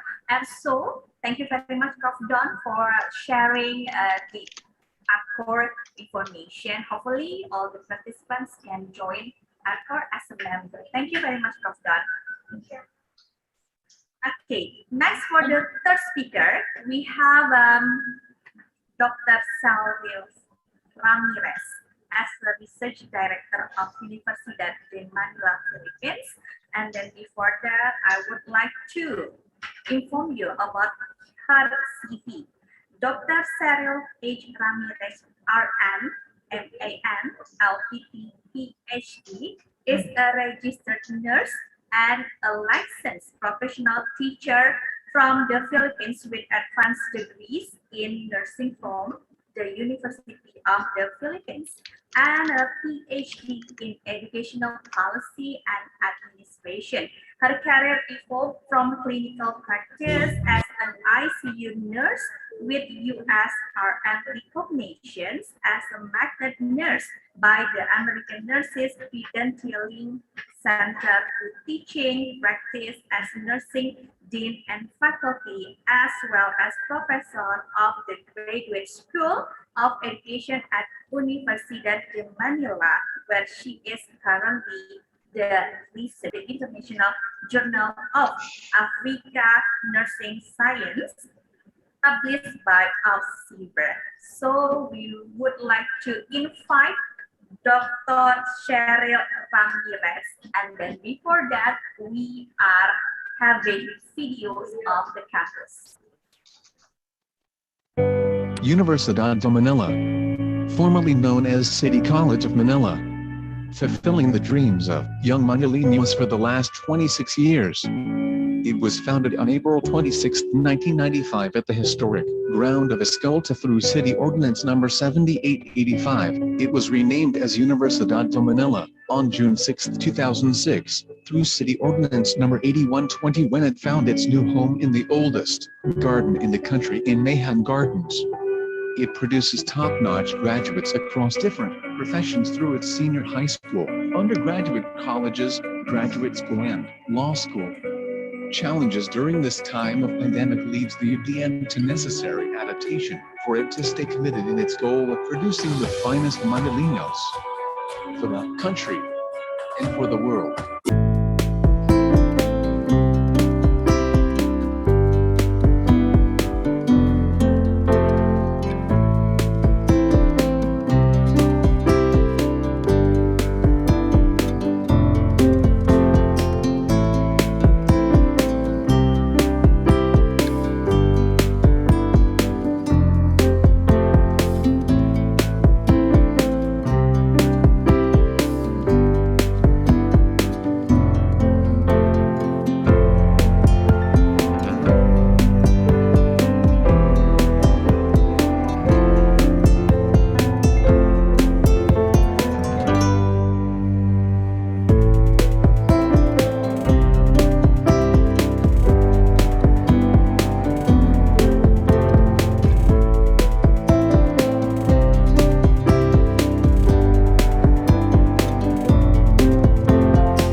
It was video profile of 20 minutes for Dr. Sheryl.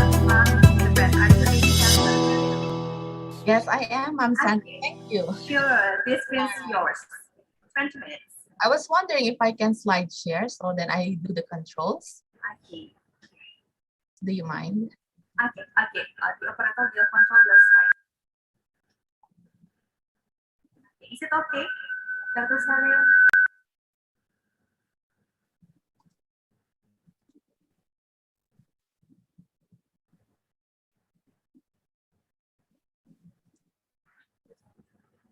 Hold on.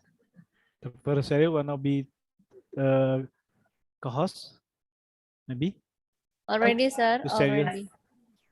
Yes, sir. Yeah. Is it on? Yeah, ready on. Okay, perfect. All right, so good afternoon, everybody. And again, greetings from the Philippines. Mabuhay, everyone. So I hope we are still up and perky this time. So I'll try to be brief. I promise you that. But first of all, today I would like to say my deepest gratitude to Dr. Prihartono for including UDM. We are very delighted, sir, to be involved in this partnership. So You're welcome. You're welcome. So, well, today I will divert a little bit because I will be discussing about my university, my institution, and about our collaborative initiatives or our collaboration initiatives and programs And I will be highlighting some of the best practices that we do. So I hope we can learn from what I will be presenting today, though it will be very brief, but I think we can pick up some important things about partnership and collaborations. Okay. So about UDM, UDM was established as presented in the video in 1995 pursuant to MCO number 7885, known as CCM, but it was amended in June 2006 to become Universidad de Manila and was granted the fiscal autonomy very recently, and that was in October of last year. So MCO number 8635, and it is now dubbed as the second academic institution funded by the city of Manila, the capital of the Republic of the Philippines. Our vision is to become a paragon of research, learning, excellence, and empowerment for the underprivileged youth of Manila. And we are dedicated to the advancement of human knowledge, particularly of the people of the city, and we would like to promote free and quality tertiary education, relevant curriculum and research programs, as well as responsive extension services, all benefiting the city of Manila and the country. Okay, UDM has 8 colleges with 33 programs. So we have the College of Criminal Justice or Criminology, College of Health Sciences, and that is comprised of nursing and physical therapy, College of Teacher Education, College of Engineering and Technology. We have the CAS, also Arts and Sciences, College of Business, Accountancy and Entrep. We also have the Graduate School for College of Law, the Institute of Graduate and Professional Schools, and for livelihood programs, we also have Micro-Credentialing Center and Industry Training. But we only have 4 flagship. So this is our flagship programs because this is where we excel. Criminal Justice, we are #1 in the National Capital Region and #2 in the entire Philippines. So if you want to become a police, UDM will be the best choice for Manila. So, and I'm proud of that. And then of course, nursing. We have become top 10 nursing schools in sometime in 2017. And then also social work and the College of Engineering. Now, I would like to highlight the research center. We call ourselves the URISE because this is where the majority of the collaboration programs will come from.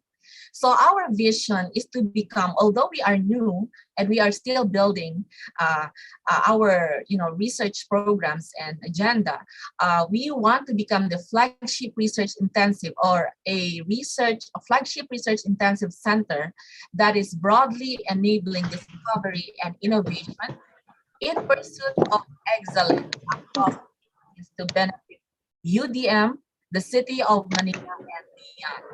Of course, we are dedicated rather to creativity and innovation in knowledge advancement through alignment of our scholarly programs and endeavors towards education and Industry 4.0. We also strive to lead high-quality, diverse research programs, publications, training and development, and data translation into social benefits so that we can demonstrate professional capability and expertise across all programs. Our core values, and we made it this way, we have our acronym. URISE leads and stands for unparalleled service, resilience, innovation and creativity, social engagement and relevance, excellent research outputs, leadership, expertise exchange and collaboration, accessibility, inclusivity and diversity, data management, and scientific integrity and rigor. I would just like to highlight the new ones because the research trust, I think, uniform across all academics. So in the academia, we have all this, but what we do have as new ones are the computational world, because that is, with the IT changes and with the paradigm shift in teaching strategies, we have to adapt to that, and we have to change and include that in our research trusts. So computational world, and we also have cyber security and supply chain logistics. The rest of it is very basic, and it is rooted in the program that we have. Okay, so I would like to share, this is the highlight of my my slides, the collaboration best practices. Initially, UDM mapped its unique strengths. Hold on. To build reputation for quality partnerships that address academic and societal challenges, because we wanted to create value. Because I think with partnership, you create value, impact, and visibility.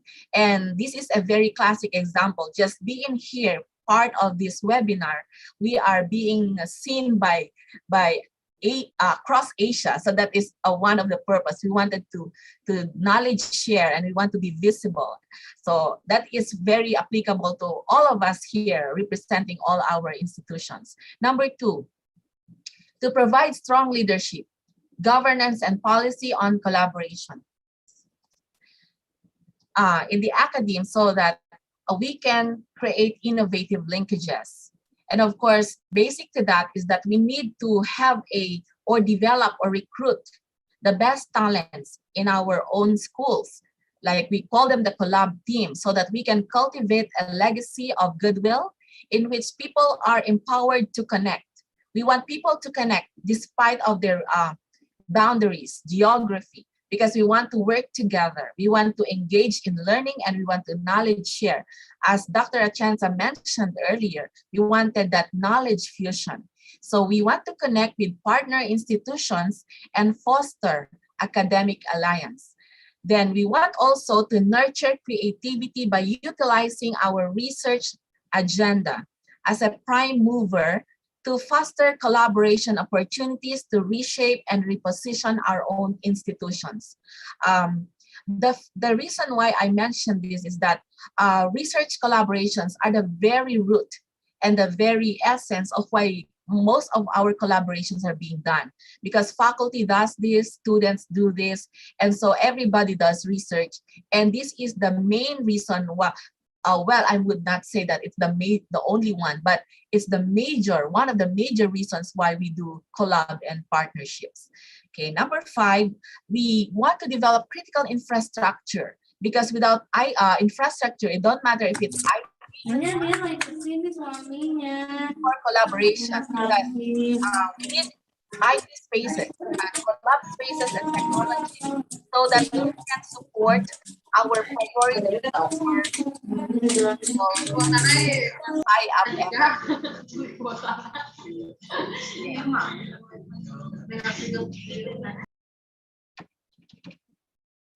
I cannot.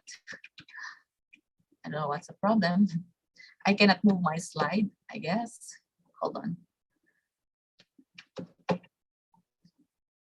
In that case,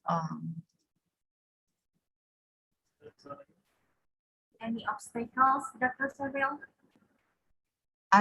My slide is not moving at this time, but I don't know what happened. I think you need click first, ma'am. Click your side, please. Yeah, I can. Hold on.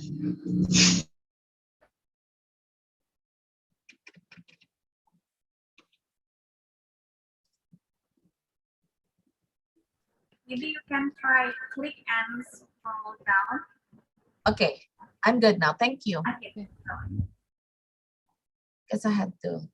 Now, number 6, so moving on, I'm sorry about that. We have to continue forging both local and international collaborations, because we wanted to create or develop wider perspectives across the educational sector, political, economic, and social-cultural context. And when we do that, we engage in the whole aspect of where we live in, despite if we are in the educational sector. So it does comprise everything. It covers everything of all the things that we do, not only as part of the academia, but also as a citizen of our own countries. Then number 7, we wanted to promote, in collaboration, we wanted to promote equity. Equality is very important, and inclusivity. That's why we need to do inclusive approach to collaboration so that we can drive adoption and value. That person or those institutions should take that ownership, because when they feel that they own and they know that they are part of it, they adopt and they value it. And once you get that, when you achieve that goal, there is more outcome that we can achieve. Now we can achieve our goals. Now, next, for number 8, we need to collaborate to scholarly networks. It's very important that we connect to people, especially for expert consultancy. So we want this because we need to connect to the international stage for expertise sharing and exchange programs in terms of cutting-edge academics, research programs, and social engagement. And when I say social engagement, I mean our extension programs in our universities. Okay, for the next, we need to utilize effective communication framework as well.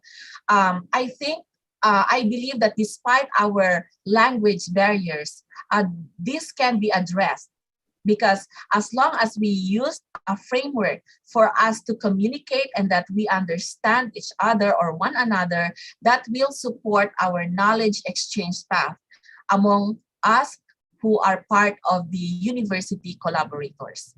For number 10, this I believe very strongly, invest in long-term relationship. So when we want to enter into a partnership or collaborative work or projects, we need to invest in long-term relationships with target universities, because this can cultivate a synergistic alliance for maximum equal benefits. So what I mean by this is that there is symbiotic relationship. So it's even, there is equality.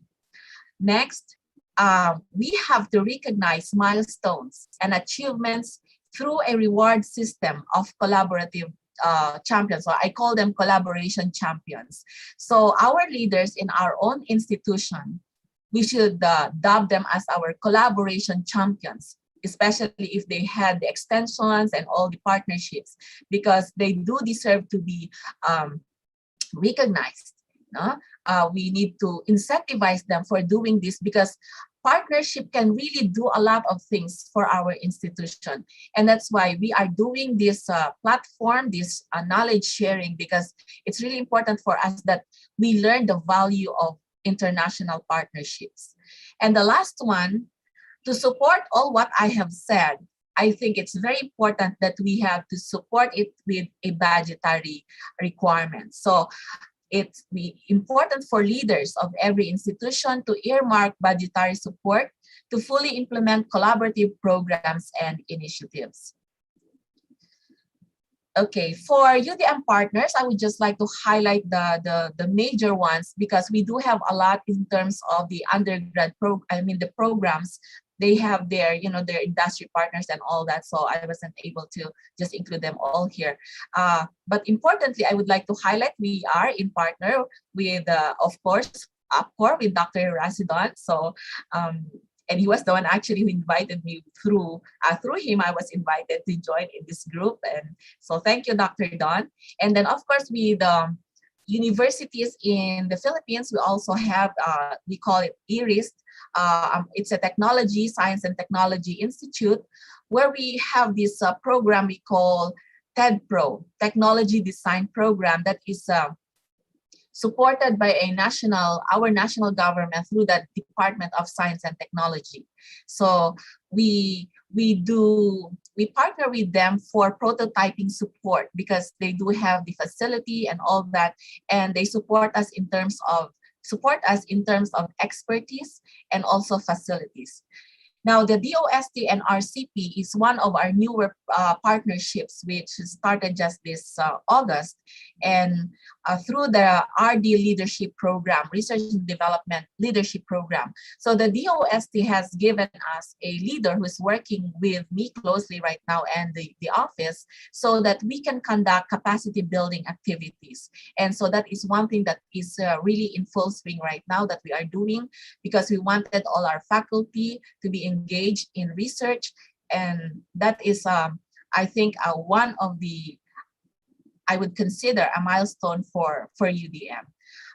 In partnership, of course, with the DOST, because they also support us with other important what they call these resources, like for example, the Elsevier and Scopus databases. They support us with that important resources for our faculty as a rich resource for, for searching RRLs for that purpose. And then the National Research Council of the Philippines and also CHED for the grants. We have faculty who have tie up with the CHED to secure grants for research programs and research projects. And because we have livelihood programs also, we also have tie-ups with the TESDA, which is a livelihood, the TechVoc as arm of our government. And the DICT for our connectivity, and of course, De La Salle, also laboratory support and knowledge exchange for the College of Engineering, and so much more. So this is just an overview of the partners that we have. And so today, I'm delighted to enter into this MOU with you, the present universities who are here as our future partners, because we would like to, number one, globally connect to change movers and innovators in Asia, particularly in Indonesia, for the IKE members, to converge a research enterprise for research engagement, productivity, and publication, and enhance our work. Then number three, we would like to promote multidisciplinary and multicultural research, because although we belong in the same region, we do have various cultural backgrounds. And I think that is a very good what they call this area for, or genre for research for us to develop and foster. And then, of course, number four, we wanted to foster expertise sharing through global exchanges of the networks of excellence that we do have from the various universities that are partners or members. And then we would like to engage in also program exchanges for all the aspects of the academia, which is instruction, research and extension, as well as cultural preservation and pride. Then 6, we wanted to initiate faculty collaborations for inter-university guest lecturers and visiting professors, if that's possible. And then, of course, 7 is to co-organize and co-sponsor international conferences, trainings, fora, and other academic-related activities. And lastly, to nurture academic resilience and transformation for long-term partnerships across economies, politics, and geography, especially now in the new normal. So with that in mind, I am so looking forward for UDM to collaborate with all of these universities soon. And so I would like to, so thank you, but I would like to end my presentation by just sharing to you some of the activities that we do have at the URI Center, which most of our collaborations are based. So thank you very much.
Okay, I think I'm done. So thank you very much.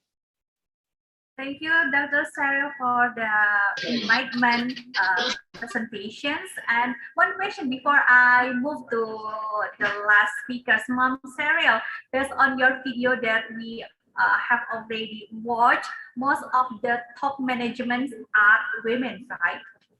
Yes. Yeah. Okay. Wow, the power of women so very make everything incredible. Congrats for the women power in UDM. Thank you very much. Well, we are gender sensitive university, so okay.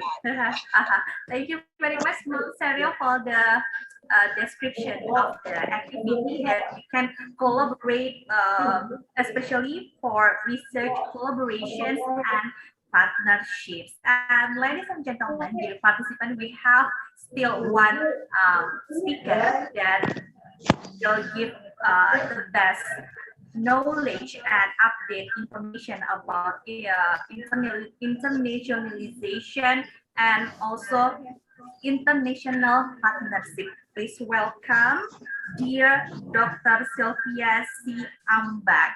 Dr. Ambag, are you there? Yes, I'm in. Okay, you are in. And before that, I would like to read her CV. Dr. Silvia C. Ambag is a specialist in education, research, publications, and extensions. Currently, she works as an education consultant at Quezon City University and as a professor lecturer 3 at Universidad de Manila and Laguna State Politeknik University. Member of the Scientific Board of the Research University Foundations Indonesia, as well as the editorial board of the International Journal of Theory and Application in Elementary and Secondary School Education, Asia Pacific Consortium of Researchers and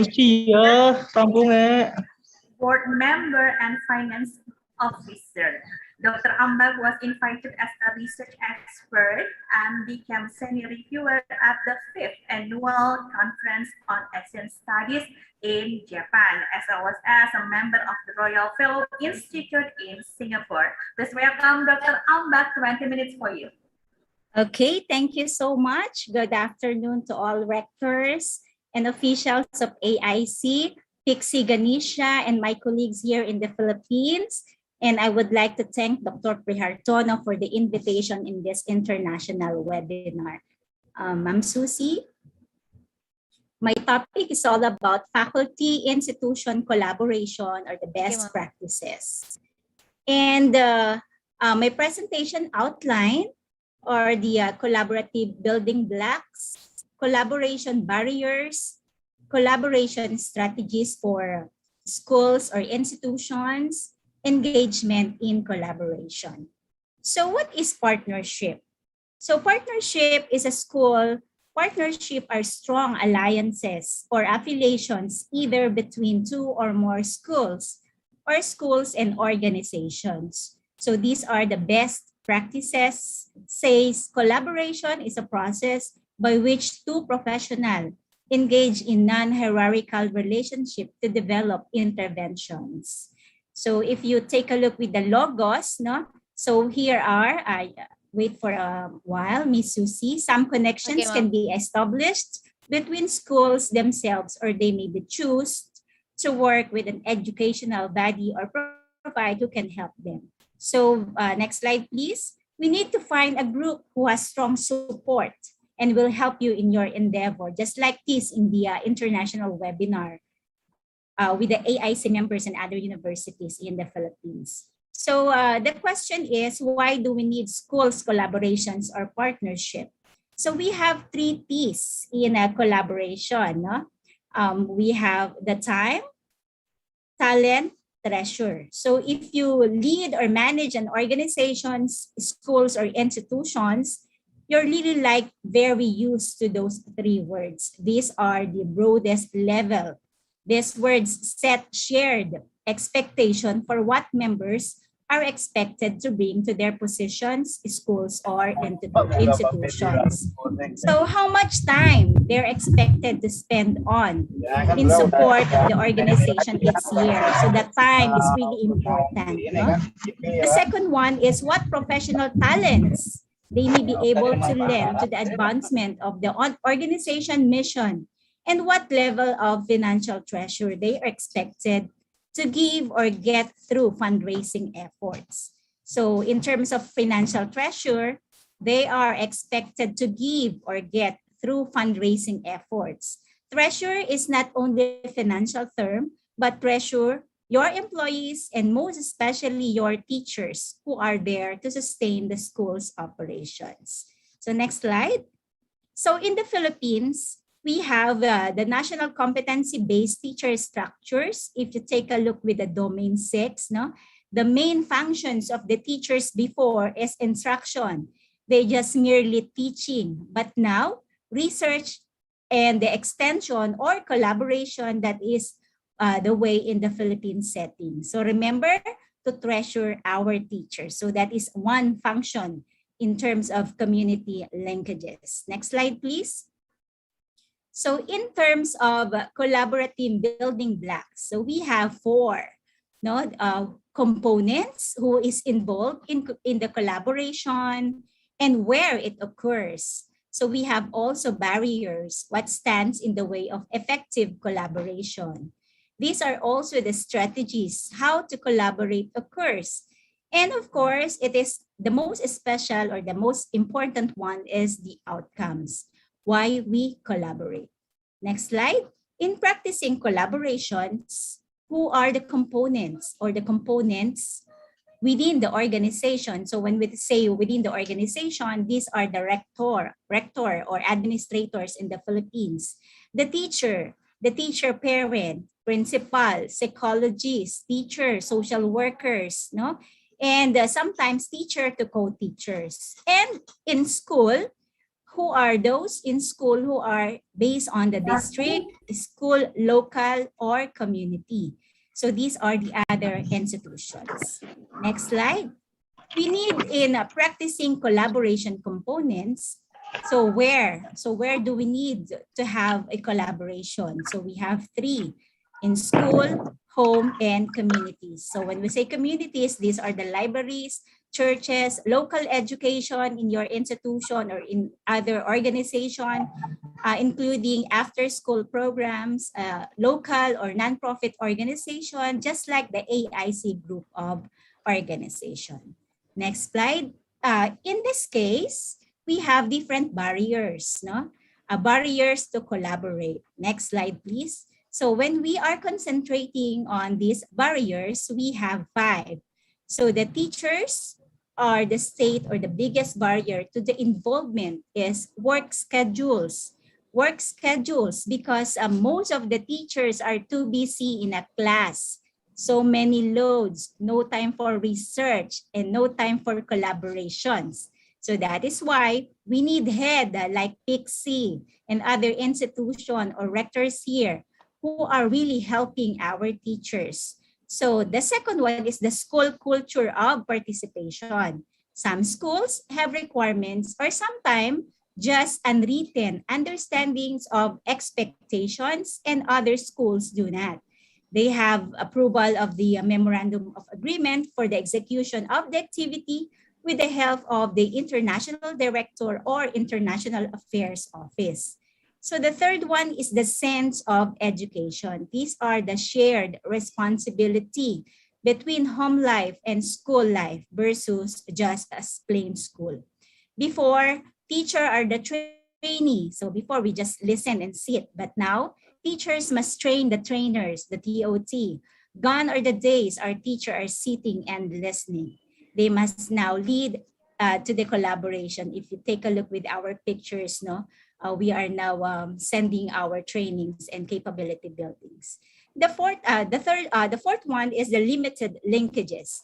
This is the barriers that needs to address. So this is a good venue despite of pandemic that AIC through Dr. Prihartono, the AIC members or the rectors here can enjoy linkages and networking activities with international, national, and local organizations in the community for mutual benefits and assistance needed. So just one Zoom, one click away. No? The other barriers is the budget. Budget in terms of collaborations, we need funding to collaborate with other institutions. If I'm not mistaken, in 2015, the group of AIC rectors visited the PUP or the Philippines for collaboration. For sure, the budget is really in terms of transportation, accommodation, food, and most especially the leisure. They need to budget this. And of course, for the airfare. But now, because of the new normal, we just click the Zoom. We just easily collaborate with international and national or just a simple internet connection. Next slides, please. So we have different collaboration strategies. Okay, next. So we are moving on the strategies.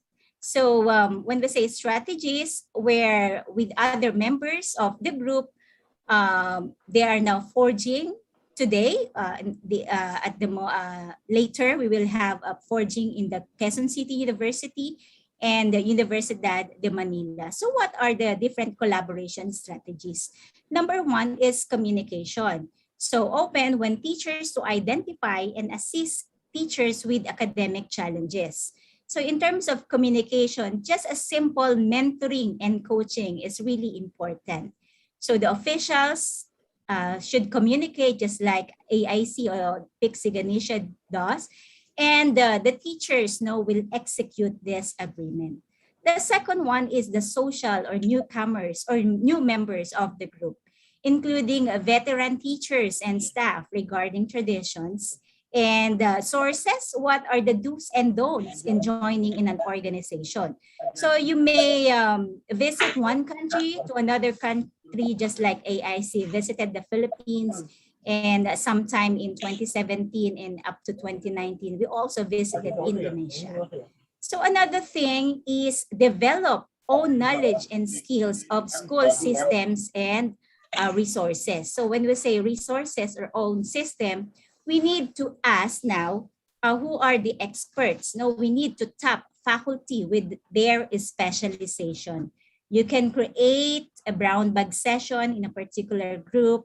The faculty who is expert, make them a speaker within your school. So that is a practice. So after that, if he already mastered the topic, you can go out to become international speakers. The other one is use polls frequently for feedback. No, we always ask circle of institution, what happened with the collaboration? Is it only for the paper?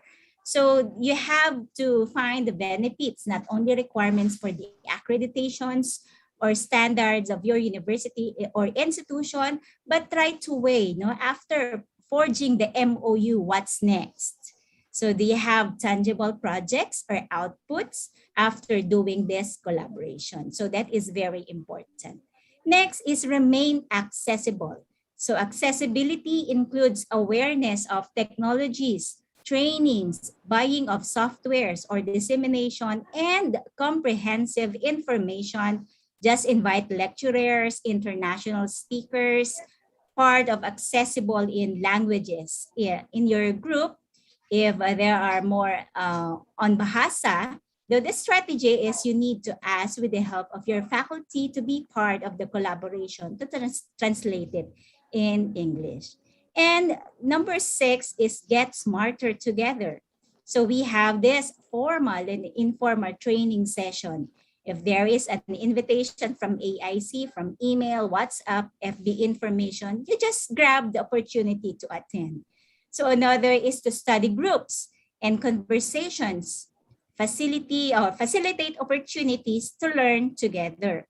So attend all free international webinars so that you think your faculty and institution will learn from it. Okay, another slide, next please. We need to get involved with the teacher advisory committee.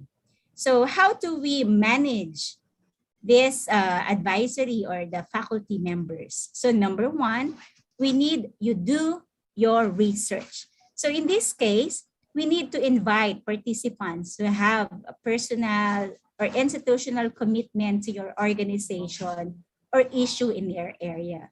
Participants who have had involvement with the issue before or work for an organization who have supported the issue area through volunteerism. So we need to grants or event.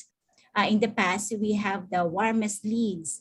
You need to know the benefits in joining the organization by doing a research. The second one is recruit for diversity. So we need to build a group of organization who are different from each other and bring different strengths to each group. You need to think of diversity from various perspectives, industry, professional expertise, age, race, gender, or background. The third one is you have to know their goals in mind. No? When we say goals in mind, so we have how this collaboration help you in advance the mission and goals of your organization. So you need to build a team with your end goals in mind and ensure that you have committed people, faculty, sitting around the table with the skills needed to advance your goals. So we should know also their role, have a clear vision for the role of your faculty and be able to consistently and clearly communicate to current and prospective members. So you need to draft a volunteer job description for the members and ask them to sign off in every year. So another is a make meetings count. So your faculty are busy and their time is valuable. You need to craft strategic action-oriented agendas. Administration and faculty meetings should not be report outs on the organization. You need to consider your organization or subcommittees where members are in charge in advancing the work and reporting progress when the group gets together. So another is expect their involvement. So rectors should be present at your events like this because rectors must be active at your meetings and consistently helping your faculty to advance your goals and to work of your organization. We need to provide visibility. And this advisory or organization in their institution's visibility is a way wherein you need to list all the materials, website, advertising, supplements, appropriate engagement in the spokespeople for the organization. They can tell the story just as well as you can, and it has more weight coming from the third party. You need to showcase your schools as a leaders and community. And of course, make clear in terms of make clear in persons as. Don't bury actions, items, and as of your organization in a blanket, either in email, WhatsApp. Don't even rely solely on mentoring your actions item. during the meeting. So make your request in person, make them specific, and then back to the overall organizational goal. So the ninth one is the leverage their involvement. So when we say leverage, your organization members or faculty in other ways or roles across your organization, they need to engage them in the community event, no? And have a clear role in identifying and recruiting the peers as corporate prospects of the organizations. And of course, it is really important to seek their feedback. So when they say seek feedback, set an annual time to meet individually with each members of the consortium. I know that Dr. Prihartono visited your places for updates and feedback. So you need to find out if they feel that they are really effectively contributing to the organization, and ask what they would change about the meetings, and you could ask about it. So you determine that they have distinctive or competencies that not being utilized that could be benefit to the organization. And of course, we need to have a plan. Make sure you have succession plan for your faculty or organization. Even the most committed and engaged volunteers will eventually need to step, no, to follow and listen. New members and new ideas are critical to the forward movement of an organization. And the last one, don't lose key volunteers. So when a member sunset from your organization, make sure you have always to keep him or her involved. This is opportunity to transition this key or leadership, the teachers, into their roles within your organization. So next slide, please. We have, the next is the outcomes of collaboration. So we have different outcomes. It is the time and resource management, informed assessment and decision-making, team building, system level change, service provision and reinforcement, reduces burnout and staff turnout. No, it promotes job satisfaction and improves academic outcomes. So if you want to have effective collaboration in these outcomes, take the time to show your gratitude and not just being with the MOU signing. It is a relationship that builds forever, like Piksi, no, since 2015, and APCORE. So even though pandemic time, we collaborate, we build a strong relationship with Dr. P. We could not say no to him, our energetic and very generous rector who always shares now with his AIC group. The new family from Philippines, QCU and UDM who really wants to embrace a family from who really wants to embrace this forging of institution. These small acts of gratitude, such as a small handwritten notes, or along way someone's contribution to your organization, most especially to your teachers. We need to build into your organization goals, plan for recognition, appreciation of these leaders, not only leaders, faculty, and staff. Together, we are certain you'll see a more effective, impactful collaboration in the year ahead. So next slide, we have some best practices in different universities, no? Some extensions or linkages that we use, the library extension services and so on. Next slide, please. We have also, I will not read the sample, we have also a year-round training sessions, no? So this year-round training session is every year. So we need to change only the university, but the experts are the same. Okay, next slide. So in this other organization, the Laguna State Polytechnic University, they have also the community or barangay livelihood program, as well as Royal Road to Research. If you notice, there are so many professors level in rank who are now training the trainers from different organizations. And next slide, I guess this is now the normal. Normal before, we really miss the exchange of ideas, celebrating with a good venue and unlimited food. But now with the new normal, We just have a Zoom, a virtual, that is a free international conferences with or without pay. So remember, in a new normal, we need to bring learning to people instead of people to learning, because my new normal is to continually get used to new normals. Thank you so much, and terima kasih. Thank you so much, Professor Dr. Silvia Ambag, for the presentation, and from your explanation, we conclude that how to get the great goals is we have to make a great mission to collaboration with another schools, another polytechnic, and another university.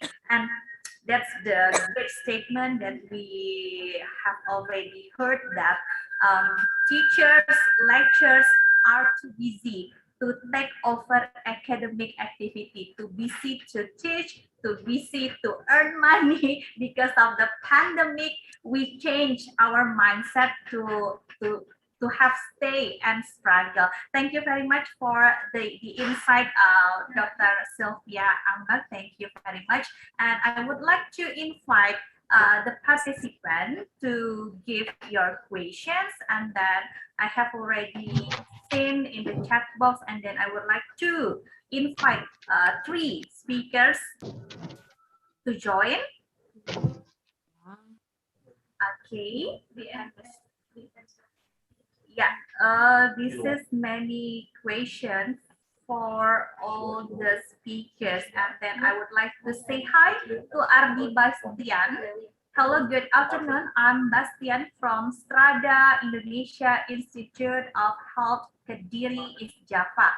I have question for all speakers today. Is there any consideration about level of institution, especially education institution, to collaboration? Maybe I would like to please our first speaker, Dr.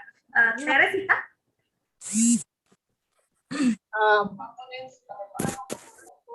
Santi, Dr. Atienza is currently in another engagement.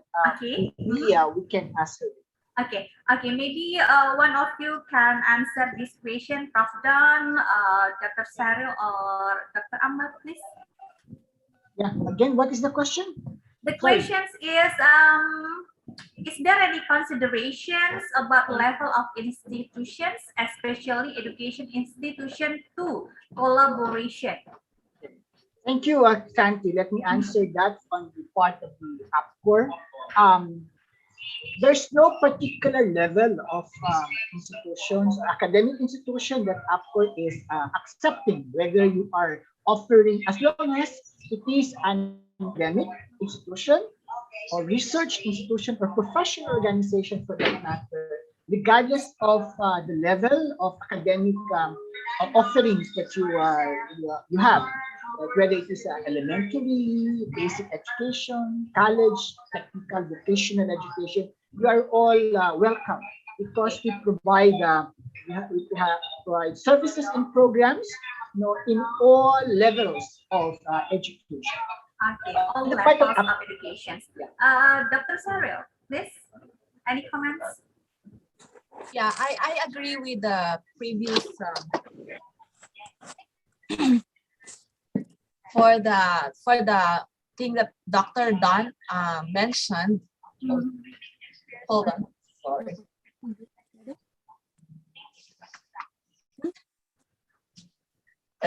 sorry. That's very inappropriate of me. Okay, I think it depends on the objective of the collaboration. So it don't matter if it's for higher education, but normally for college level or for the tertiary level, we normally connect to institutions of the same level. But for example, if we need to connect with the DepEd because we are doing teacher education, then of course it doesn't have a So yeah, so it depends also on the objective of the collaboration. As long as I have mentioned earlier, that there is equal benefit of the learning. It can be curriculum, it can be instruction, it can be research or social engagement. So there is no requirement as to first level or even accreditation level. It does not. So it is applicable to all. I think that's my point. Depends on the objectives. Okay, Dr. Ambag, please. Okay, yeah. In terms of collaboration, no, this requires collaboration, most especially in terms of their skills, no. If it is essential, which includes a variety of perspectives, managing priorities from everyone in the group, and meeting expectations, that is really important in a reliable team member. So successful collaboration requires a cooperative spirit and mutual respect. So that's the collaboration takes place. Okay, thank you very much for the explanation. Mungkin Pak Bastian, semoga ini jawaban dari para speakers kita membantu untuk menjawab pertanyaan Anda, Pak Bastian. Terima kasih banyak. Next, we have another question from Politeknik Dharma Patria. I am Hamid Nasrullah from Politeknik Dharma Patria Kebumen. Question for Dr. Sheryl Ramirez. How do we contact lecturers from your campus so that they can submit articles or collaboration articles in our journals? That's many questions about the publications and journals. Please, ma'am. Unmute yourself, ma'am. Sorry. I think that is a very hard question for me to answer. Dr. Dawn, do you want to help me there? No. Oh, actually, ma'am, let me be honest. Actually, our institution is a beginning, in our beginning steps in terms of this aspect. And so that's why I am collaborating actually and working with Dr. Dawn and Dr. Villa. So I have on board them to join UDM. So if you noticed, Ma'am Villa in her profile, she mentioned that she is from UDM.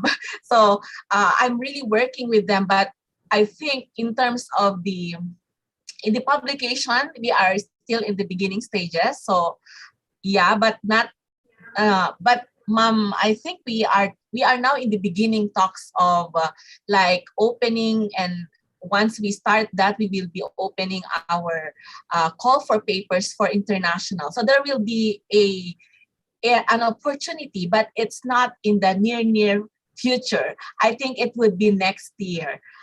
Is that right, Dr. Villa? Any comments, Dr. Villa? Yes, ma'am. And most especially if you want to have faculty from UDM to share their paper and then collaborate with their institution, just one emails away, if they need articles from UDM, from QCU, and we are lovely to be part of these publications. If they have invitations to publish in their journals, and vice versa. Okay, Prof. Don, please.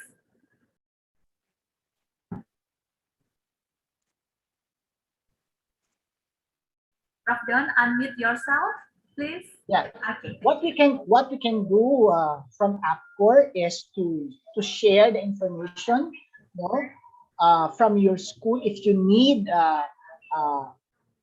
faculty, if you need articles from other countries like the Philippines, Indonesia, Malaysia, so just share to us so that we can disseminate to our members. Remember, we have 6,000 individual members and more than 100 institutional members. Definitely, once we send it to all our members, they will reply, and they are also looking for collaborators through APCORE. So, by the way, I will be sharing with you in the chat box the way to be a member of APCORE. You can click the link there in the chat box if you want to join. Okay. Okay, for the participant that really willing to join APCORE, please click the link, and then you can read many information that is very important for you. Thank you, Prof. Don, for the comments. And then for the next question from our student of Politeknik Piksi Ganesha, Opti. Opti has question for all speakers. Are there any benchmark used in the MOU or cooperation I for am the university? Fatima from Politeknik Ganesha. I have question for a speaker. Are there big minds here? Okay. Okay. Thank you. During the implementation of the lesson program, what indicators are measured? By the way, I'm so sorry, my English is so bad. So the realization from the MOU, Prof, Dr. Fia, and Dr. Sheryl, how about that? Prof Don? Maybe you first? Sorry, Santi, I did not get the question right. But okay, I believe this is the thing. For us, MOU is just a piece of paper. Okay, so the value is not on the paper, but there should be some tangible projects out of the paper, out of the collaboration. So we can only realize the provisions of the MOU if we will work together to come up with tangible projects and programs. So make sure that after signing the MOA, we need to, as mentioned by Dr. Ambag, we need to see each other virtually or face-to-face and discuss what are the possible projects that we can launch together, so that the MOU will not remain as a piece of paper, but will be a tangible working partnership. Yeah. Yeah, we do hope that with this MOU will implement it as long as possible, and that give the best impact not only for students but also for the schools, for the staff, and also of course for the lecturers or teachers. So based our experience, Prof Don, we have already made some activities like guest lecture, right, before pandemic, and don't worry about that, because this MOU will be active, and then we are Politeknik Piksi Ganesha has already thought that about the implementation. So don't worry about the newcomer who joined this MOU signing. Okay, I would like to invite one participant to give the questions directly.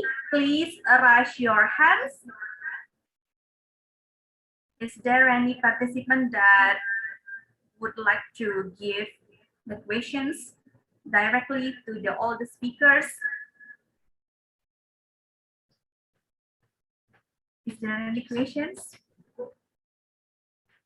Maybe one question from me. Is it okay, right? Mom Fia, how to build school environment or school cultures that the member of those schools or those polytechnics or those campus to encourage the academic activity, let's say, for example, research activity, because we know that lecturers, teachers are very busy to manage their activity beside their duties, their responsibility, and another activities, and how to manage 24 hours to make our times balance. Okay, so sorry. All right.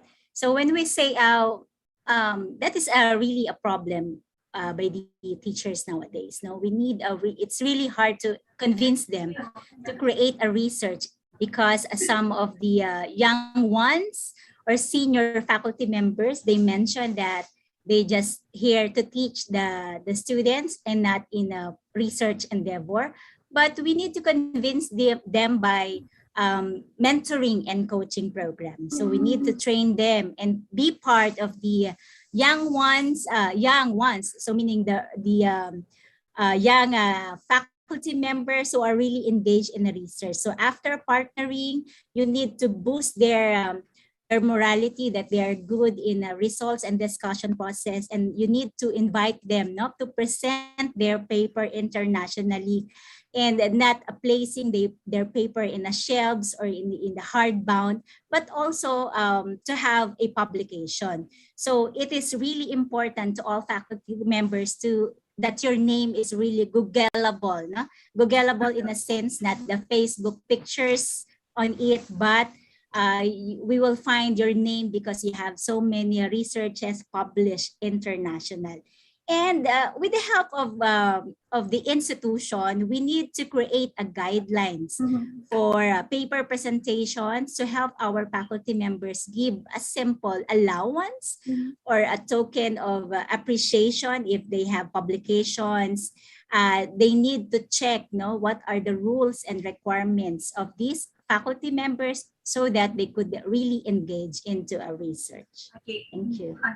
Thank you very much for the explanation. Maybe Dr. Sheryl, any comments?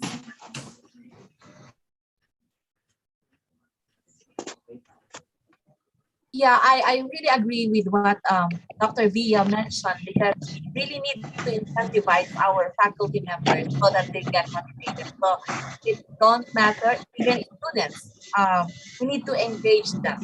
So motivation is very important, especially for internal motivation. The rewards for external motivation easily can be done. You just give them money, then they engage. However, the problem with research is, according to research, so this is also based on data, you can only engage people, especially if they are motivated internally. And internally, that requires feeling, and it's within the person. So even if there are external, motivators, external rewards, sometimes it does not call for that. The higher the rate is for the internal motivation, and that's what we need to target for teachers. So how do we engage them? Sometimes it would work if we want to deload them, give them incentives, but some studies would say that is not enough. So we have to really work on the personal engagement, voluntary, so that they will really engage fully. Because sometimes people would engage initially, but they don't continue. So that's the problem. So I think that is not only applicable to the Philippines or to Indonesia. I think that is across the globe. People would start work, but they could not sustain it. So I think that is one thing that we need to explore also in research. So what can we do about this? Okay. That's my point. Thank you. Okay, motivation and reward. Okay, thank you, Mom Sheryl. Prof, Don, any comments?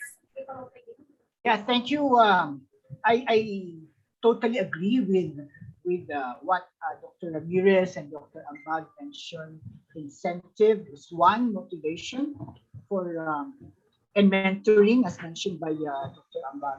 Another way of improving research, production, productivity, and culture of research institution is on the leadership. So leaders, rectors, school administrators should also appreciate the value of research. And of course, not just research, but all aspects of the academic system, like this collaboration. Because everything starts with them. Everything starts with the leadership. If they believe that this research is important, definitely that will be part of the policy. If they believe that this collaboration is important, they will include that in the strategic plan. So basically, leadership is, aside from the policies and the programs of mentorship and incentive, is equally important. To make sure that the leadership, research capabilities, research productivity, collaboration will work. So that is my point. Thank you. Leadership and policy. Thank you very much, Prof. Don. And I would like to invite newcomers for joining, and maybe any question for our speakers that we can collaborate after this signing MOU. Mungkin dari Universitas Widya Husada Semarang ada yang ingin ditanyakan, atau mungkin dari Stikes Bustanu Ulum Langsa Aceh, kemudian Universitas Medika Surakarta, Universitas Duta Bangsa Surakarta, atau Stikes RS Baptis Kediri. Barangkali ada yang ingin ditanyakan kepada our resource speakers. Iya, iya Ibu. Oh ya, silakan Ibu, boleh silakan, boleh dipin host untuk yang bertanya. Thank you. Iya, Ibu perkenalkan diri. Richard. Iya, terima kasih banyak. Because RS Baptis Kediri is Java. Maybe I need some information when your institution have collaborative research.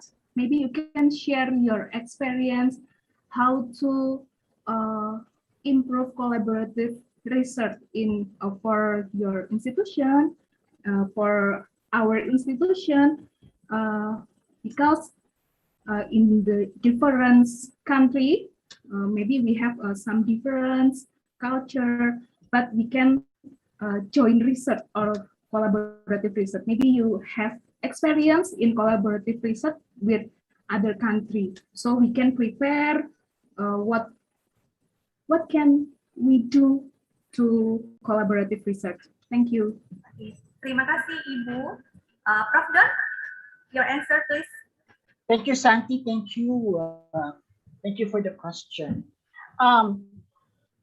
APCORE has a lot of collaborative research projects, not just in the Philippines, but other countries like Indonesia. We have partners, like collaborators in Indonesia, we have collaborators in Thailand, Malaysia, and Australia. Recently, we had finished a collaborative research with the University of Sydney, our APCORE members, individual members. So how do we go about collaborative research?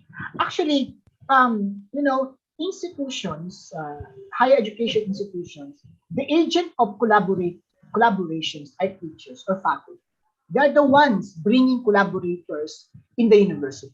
Not most of the time. Most of the time, it is the teachers, the faculty, who are I consider them agents of collaborations and partnership. Because most of the time, they are the ones going, attending conferences, now virtually and face-to-face. So they can meet their possible partners to conferences, trainings, and they hear presentations, and through that they can see the relationship, the possible relationship and collaborations, through these some presentations and attendance in various external activities. So first thing is you need to be proactive. You don't need to be you need to be proactive, and you need to approach. Sometimes it is important. We don't just need to wait for the projects to come. So we need to approach. If we see possibilities and potential projects, grab it, reach out. Nowadays it's so easy. Just email them, introduce yourself, and then share what are the interests, the common grounds, of partnership. So I believe it will start there. In the APCORE Strategic Alliance, we start with our conferences, and then we see possible partners, and then we make sure that we share the contacts, we share information, so that it is an open sessions, and then mentorship. Okay, and then we announce what are the possible. We have the projects that we have right now, and then we invite, especially now that we are building, we are having our database of experts. So we have experts from different fields. If you need, for example, expert in information technology, we have that. If you need an expert in engineering, we have that. If you need experts, inquire, be proactive, inquire, let us know, so that you will be aware as well. If you inquire what you need, ask what you want, and then there we start collaborating. Okay, Ma'am Fia? Okay, so in terms of faculty collaboration with research with other institution or other country, we do that. We share sample instruments that we could use, for example, in the competency assessment of the teachers. No, we use that in the Philippines, and then we share that instrument to the other institution, most especially in Indonesia. So when we say collaborative in terms of academic research, there is an equal partnership between the two academic faculty members who are pursuing mutually interest. If you think that the faculty really loves to study that competency assessment, you just have a communication with that, and then sharing of instruments, so that you could use my instrument in the Philippines and vice versa. So that is really, the research is beneficial for both institution or schools. Sheryl, any comments?